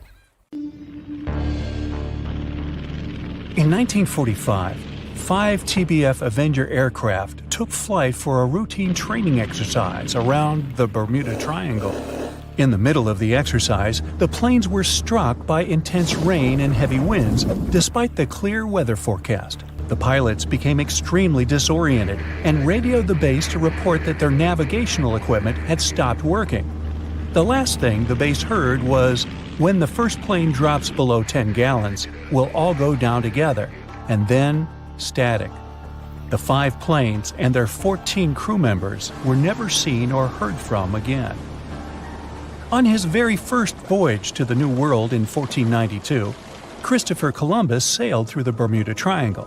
Columbus reported that one night when he was on the deck of the ship, he noticed a giant light appear in the distance, unlike anything he had ever seen before. Columbus looked at his compass for direction, and it gave off erratic readings. You might have noticed that the Bermuda Triangle doesn't appear on any world map. This is because official institutions refuse to acknowledge that the area actually exists. A popular theory suggests that rogue waves are responsible for the many disappearances. Rogue waves are called extreme storm waves by scientists. They occur when different weather patterns take place at the same time and cause large, unexpected waves. Witnesses say that the waves look like giant walls of water. These waves could explain why ships go down fast and without leaving any trace. The Bermuda Triangle is home to some pretty intense and unexpected weather. Storms build up quickly and unexpectedly, then disappear soon after. If you blink, you might miss it. This could explain why few distress signals are issued. Pilots and sailors never saw the weather coming. No one knows exactly how many ships and planes have disappeared in the Bermuda Triangle. The rough estimate is 50 ships and 20 planes.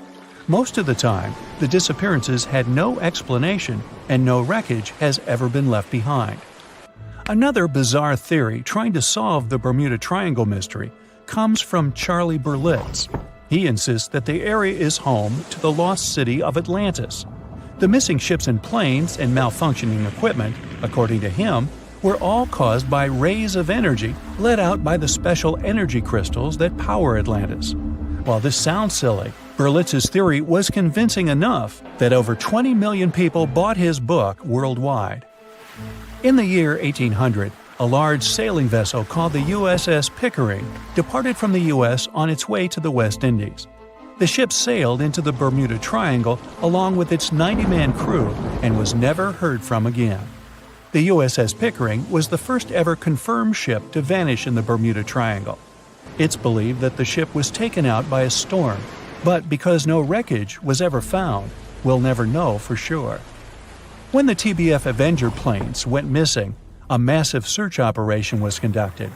Boats and planes searched the Bermuda Triangle for any signs of the aircraft. One of the boats searching was a PBM-5 Mariner airboat. The airboat took flight at 7:27 p.m. and called in a routine radio message 3 minutes later. Then, it was never heard from again. No trace was ever found of the rescue airboat or the 5 Avenger aircraft. An enormous investigation was launched into the disappearance of all these vehicles, but nothing was ever discovered. This particular area of the ocean is one of the most heavily traveled shipping routes in the world. Some skeptics believe that this fact solves the mystery. Statistically, the busier the area, the higher the frequency of accidents and disappearances. While this makes sense, it's not the frequency of disappearances that's responsible for the mystery of the Bermuda Triangle. It's the lack of explanation or wreckage found. On the ocean floor, decomposing organisms let off large concentrations of methane gas that gets trapped under the water. This gas can build up until, boom, it ruptures. The gas surges up to the surface and erupts. If a ship was in the area of one of these ruptures, the water would become much less dense and cause the ship to sink rapidly and without warning. Scientists believe this could be the cause of the many disappearances in the Bermuda Triangle. While this theory makes a lot of sense, it doesn't seem too likely. The U.S. Geological Survey has stated that no large releases of gas are believed to have occurred in this area for the past 15,000 years. The ocean floor is made of rocks containing a lot of magnetite. It's more like iron. Magnetic fields react to high concentrations of magnetite on the ocean floor, which may start a sort of conflict between the two. It can often lead to various weather anomalies and, as a result, navigation issues. And, naturally, any changes in the ocean floor or the Earth's magnetic fields influence the Bermuda Triangle a lot. Since the magnetic field is constantly moving, it might be also taking the Bermuda Triangle with it. Now that people know where the triangle is, it's easy to avoid it. It supposedly moves eastward together with the magnetic poles, but scientists still can't answer where exactly it will be in a couple of years. Some people blame all the disasters on the extraterrestrial paranormal activity. Others suppose it's all about raging natural phenomena. There's another triangle in Lake Michigan. Just like the one near Bermuda, the Michigan Triangle got its shady reputation for some disappearances. The first recorded one dates back to 1679. A large vessel, one of the largest of that time, set out on an expedition. Yet, once it got in the sinister triangle, it never came back. Much later, an aircraft disappeared in this triangle. The skies are usually very clear there, but back in 1883, some people witnessed abnormal things in the area. Some claim to have seen large blocks of ice falling from the skies, and the crew even managed to save one as hard proof. Meanwhile, the Pacific Ocean Mystery Area is another sinister triangle. Off the south coast of Japan, not far away from Tokyo, there's a sea where plenty of ships met their doom, disappearing without a trace in these waters. They call it the Devil's Triangle. Some scientists believe the cause of anomalies is the environmental changes. Also, there's a really high concentration of methane hydrates on the bottom of the ocean in the Pacific Triangle area. You're deviating from your original course and sailing in the wrong direction. There's the Caribbean Sea near the triangle, peppered with small islands. The seafloor here isn't deep. The ship can get in shallow waters. And now the ship is stuck on a shoal, and you have no idea where you are. If this were the 21st century, the ship's captain would be able to reach the shore using GPS and other modern navigation. But the most interesting thing is that the compass would work correctly this time, since the magnetic North Pole hasn't already coincided with the true one for a long time in the territory of the Bermuda Triangle. The agonic line is somewhere far away from here. There are no problems with navigation now, but for some reason, this is where ships disappear. In fact, not just here. Throughout the Atlantic Ocean, there are places where many more ships were gone. The Bermuda Triangle is not even in the top 10 of such places. One of the main reasons why many ships are lost here is that one of the most popular shipping routes in the Atlantic passes through the Bermuda Triangle. And the more ships in one place, the more shipwrecks. Simple probability. Then, it just starts getting weird. Other theories say that there's a space-time rift in this region. Ships and planes fall into this rift and end up in the past or the future. But for some reason, there's not a single proof of this myth. There's no reason to think that the rift is hidden somewhere here. The base of an extraterrestrial civilization is located in the Bermuda Triangle. Visitors from other galaxies steal sea vessels along with the crew, so no one finds the wreckage of the ships. This is also a popular myth that has no scientific justification. The Kraken lives somewhere in the triangle. It's a huge squid that sinks ships and also is a legend that sailors tell each other. However, gigantic squids live in the depths of the ocean. They can grow to the size of half a train car, but no cases have ever been recorded where they sunk a large vessel. And in the area of the Bermuda Triangle, they have never ever been seen. People in the past didn't know about the existence of these creatures, so when they saw them for the first time, they described them as huge, terrible monsters. Giant squids are some of the most elusive creatures on Earth, and scientists had to use sonar equipment to find them. They don't like to leave the dark depths and are likely to be afraid of the sound of any ship. So, that should squash the squid as a suspect. The year was 1854, and the SS Arctic, the fastest passenger liner of its time, set out to cross the Atlantic. As it sailed through the misty veil, it slowly disappeared into the unknown. The Collins Line, an American shipping company, was started in 1818 and only began seriously trading in the transatlantic by 1835. Its steamships crossed the Atlantic from Liverpool to New York within just 10 days. Doesn't sound like a great speed today, I know, but back then, the same thing took other ships several weeks. Light on the water with their wooden hulls, powering through with a strong steam engine, those steamships were the favorite choice for many high-profile people. What could go wrong with such an advanced ship, they thought. This reminds me of some other ship everyone believed to be unsinkable. But anyway, back to the Collins Line. It grew to be a serious contender on transatlantic routes, with only one other competitor, the Cunard's Line. It was a British company also aiming to be the main force through the Arctic Passage. In 1835, the company received a new ship that traveled to Liverpool and came back to New York with the largest cargo ever at that time. From then, the Collins Line was steadily growing. It seemed like there would only be future successes for it.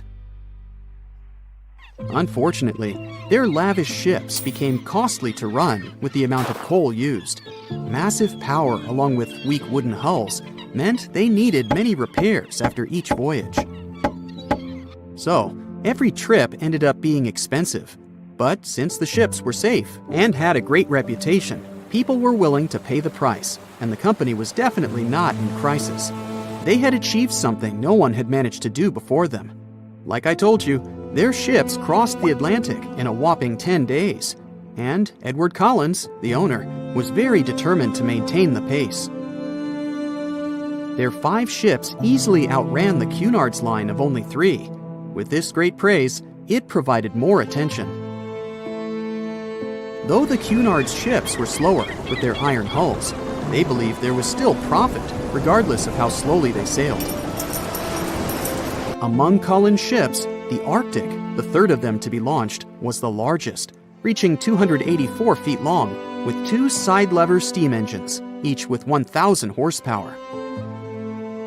The paddle wheels made 16 revolutions a minute when at full speed. At the time of its launch, the press called it the most stupendous vessel ever constructed in the United States. But glamour and fame couldn't avoid what would come next.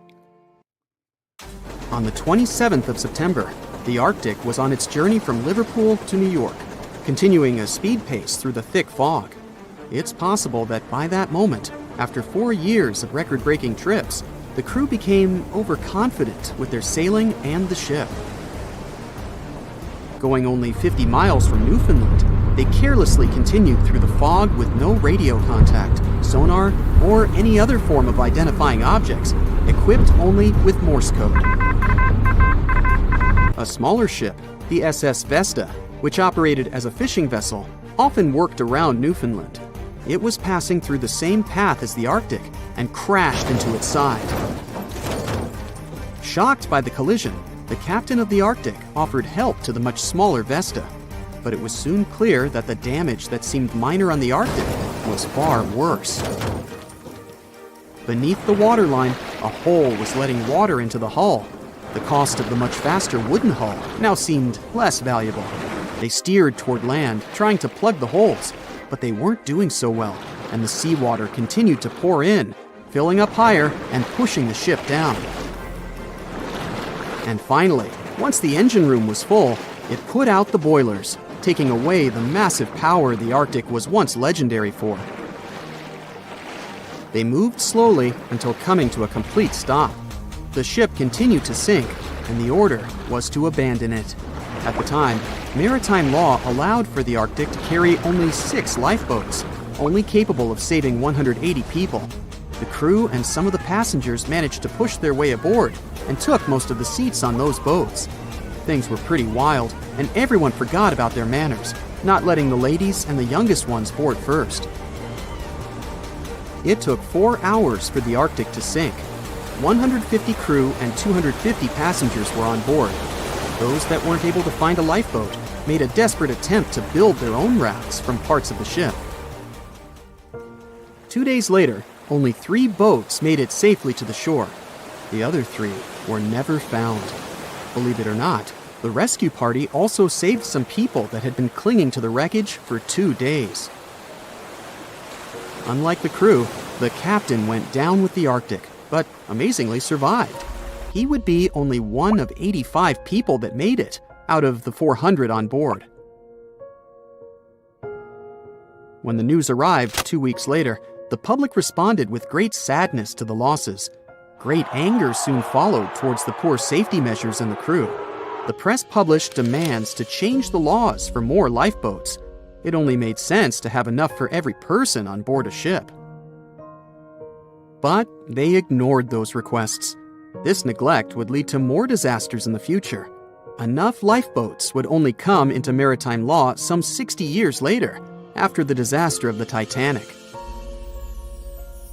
Edward Cullen's wife and 2 children were also aboard the ship and didn't return.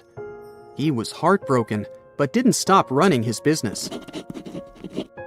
The Collins line still had a reputation to uphold, the biggest, fastest, and most luxurious on the Atlantic. Edward Collins would now build an even better ship than any other. It was named the Adriatic, and it was the largest ship in the world, 354 feet long. With 2 alternating steam engines that had never been built of this size. These steam engines at the time were at the height of engineering, though today you can only see them in models and toys. With the new addition of 2 masts, the Adriatic would also be able to sail if needed.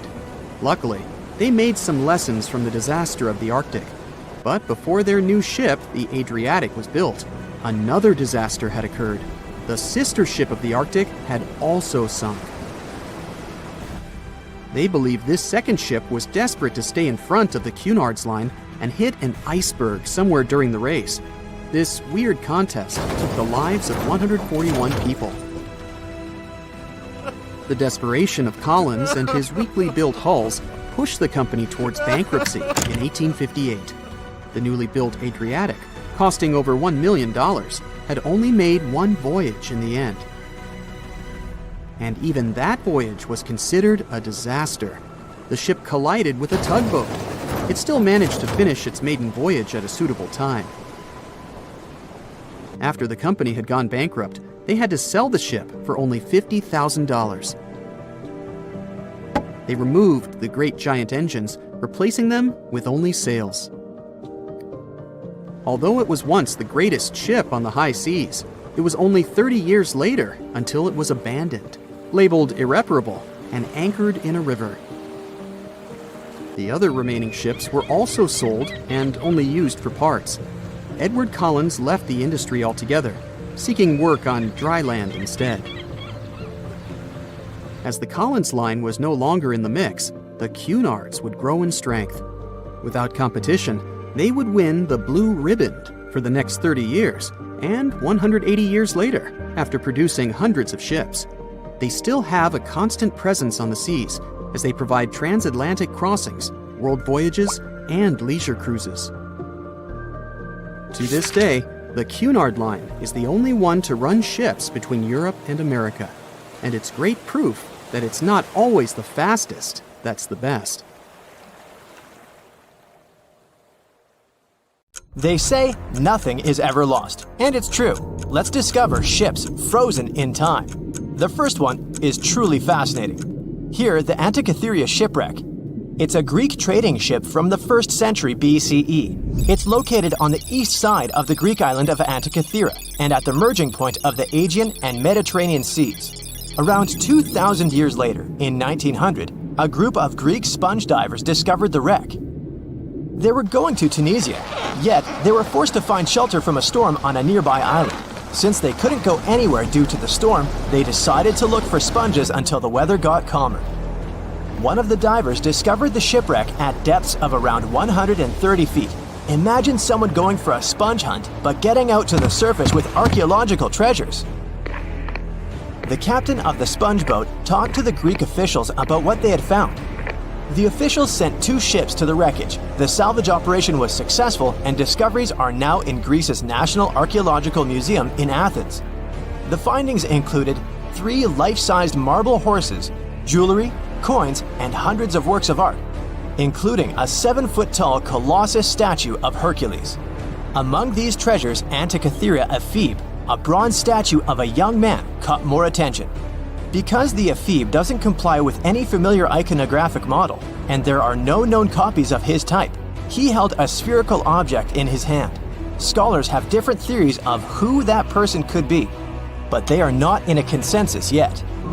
More than 70 years later, Jacques-Yves Cousteau and his team went to the area and recovered hundreds more artifacts and the remains of 4 people.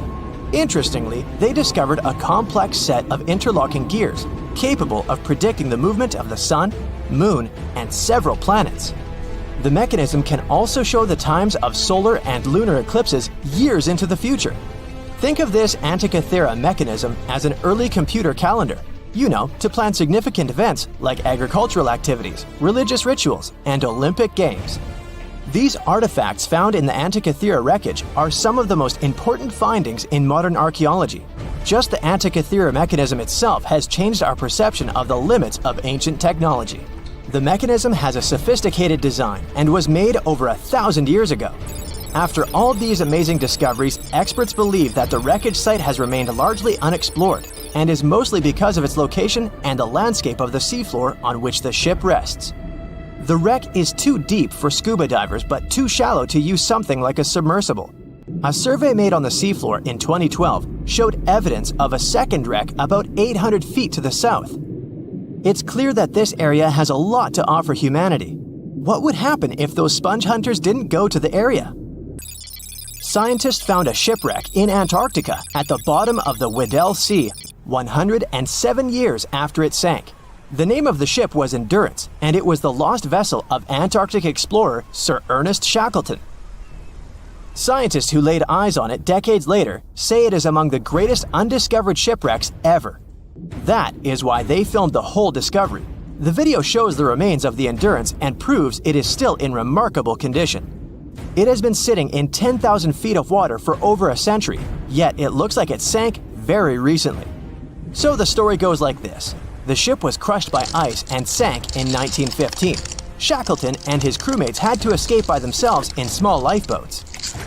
From then on, it was all about survival. Shackleton imagined to get his crew to safety. Then, the ship sank. Yes, this is a pretty impressive story. But why did scientists prize this ship? Firstly, Shackleton's Imperial Trans-Antarctic Expedition sailed to make the first land crossing of Antarctica. Yes, the crew was trapped in ice, but the intention was important. Secondly, it's about the challenge itself of finding the shipwreck. The Weddell Sea is almost always covered in thick sea ice. The same ice that made the Endurance sink. Getting near the presumed sinking location is super hard, let alone being able to conduct research. Experts of the modern expedition team foresaw the time when the lowest extent of Antarctic sea ice would come using satellite images. They realized that the weather was in their favor to start an expedition. Dr. John Shears said that they have successfully completed the world's most difficult shipwreck search, fighting against constantly shifting sea ice, blizzards, and temperatures decreasing to negative 0.4 degrees Fahrenheit. Yeesh, I can't imagine the worst conditions in Antarctica if these conditions are in their favor. Lastly, look at this. It's timbers. They're very much intact. Plus, you can read the ship's name. It's still visible. Marine archaeologist Menson Bound says that this is the finest wooden shipwreck he has ever discovered. He has 50 years of career experience, so I believe the guy. So how come the wood is not rotten? Dr. Michelle Taylor, a deep-sea polar biologist, said that there has been little wood deterioration because the wood-munching animals are not in this forest-free region of Antarctica. Workers of a coal mine in East Serbia discovered 3 shipwrecks that had been there for at least 1,300 years. The largest shipwreck is an ancient Roman fleet. It's around 50 feet long with a flat bottom. It's estimated that the ship could carry a crew of 30 to 35 people. Looking at its hull, you can see the marks of repairs. Wow, this one had a lengthy career. You know, it gives us insight into more than 1,000 years ago. The 2 smaller vessels, on the other hand, match descriptions of boats used by Slavic groups to attack the Roman frontier. These 2 have been discovered under mud and clay in an ancient riverbed. Apparently, in those times, there was a Roman base in a place called Viminacium City. Interestingly, Viminacium was a provincial capital with an estimated 40,000 inhabitants in the 4th century CE. For comparison, it was even larger than Pompeii. The Kostelach coal mine is a center of hidden gems. Archaeologists had found evidence of ancient human and animal activity here before. For instance, in 2012, experts found bones of at least 5 woolly mammoths, which went extinct about 10,000 years ago. Canadian archaeologists found a ship 150 years after it went missing in the Canadian Arctic waters. This merchant ship is called HMS Investigator. It was purchased in 1848 to search for the explorer Sir John Franklin's ship that got lost in the Northwest Passage expedition. So, HMS Investigator left Britain in 1850 for this rescue operation. The expedition crew, captained by Robert McClure, sailed the Investigator into the water. He realized that he was in the final leg of the Northwest Passage, the sea route across North America. But before he could sail into the Beaufort Sea, the 122-ton ship itself got stuck in the thick ice. The crew spent the winter over the Prince of Wales Strait. The following summer, McClure tried again to sail to the end of the passage, but the ice blocked his way once more. Here, too, the crew was forced to leave the ship. He steered the crew into the Bay of Mercy. There, they were to remain until 1853 when the crew of the HMS Resolute rescued them. Imagine a crew of 60 people who had to spend 3 winters in the Arctic without even knowing if they would survive. Later on, the ship was found sitting upright in about 36 feet of water. It was in very good condition. Arctic water has prevented the outer deck of the vessel from deteriorating quickly. The outline of the ship and its timber can be clearly seen. Plus, archaeologists have uncovered artifacts on land left by the sailors. They had unloaded everything before abandoning the Investigator. 3 sailor graves and 1 British naval shipwreck had also been discovered in the area. I wonder what else they could find there. Wow, it's the only place where 1 minute you're learning 17 natural ways how to get rid of houseflies, and the next, you're taking an epic journey straight into a black hole. More than 10 billion, with a B, views in total. That's 47 billion minutes watched, or more than 70,000 years. That's all the way back to the Ice Age. No, I wasn't around then. 40,000 videos, hundreds of topics, and most importantly you, a whole 44 million of you. Our viewers. We could populate an entire country if we wanted to. We'd like to continue helping you learn and giving you useful skill improvement tips. Got a thirst for knowledge? We've prepared 4 masterclasses on creating a 2D character animation from scratch, 10 hours of video lessons, practical tasks using professional software, and additional materials that you can use with your own projects. Get the full course now and create your own animated masterpiece.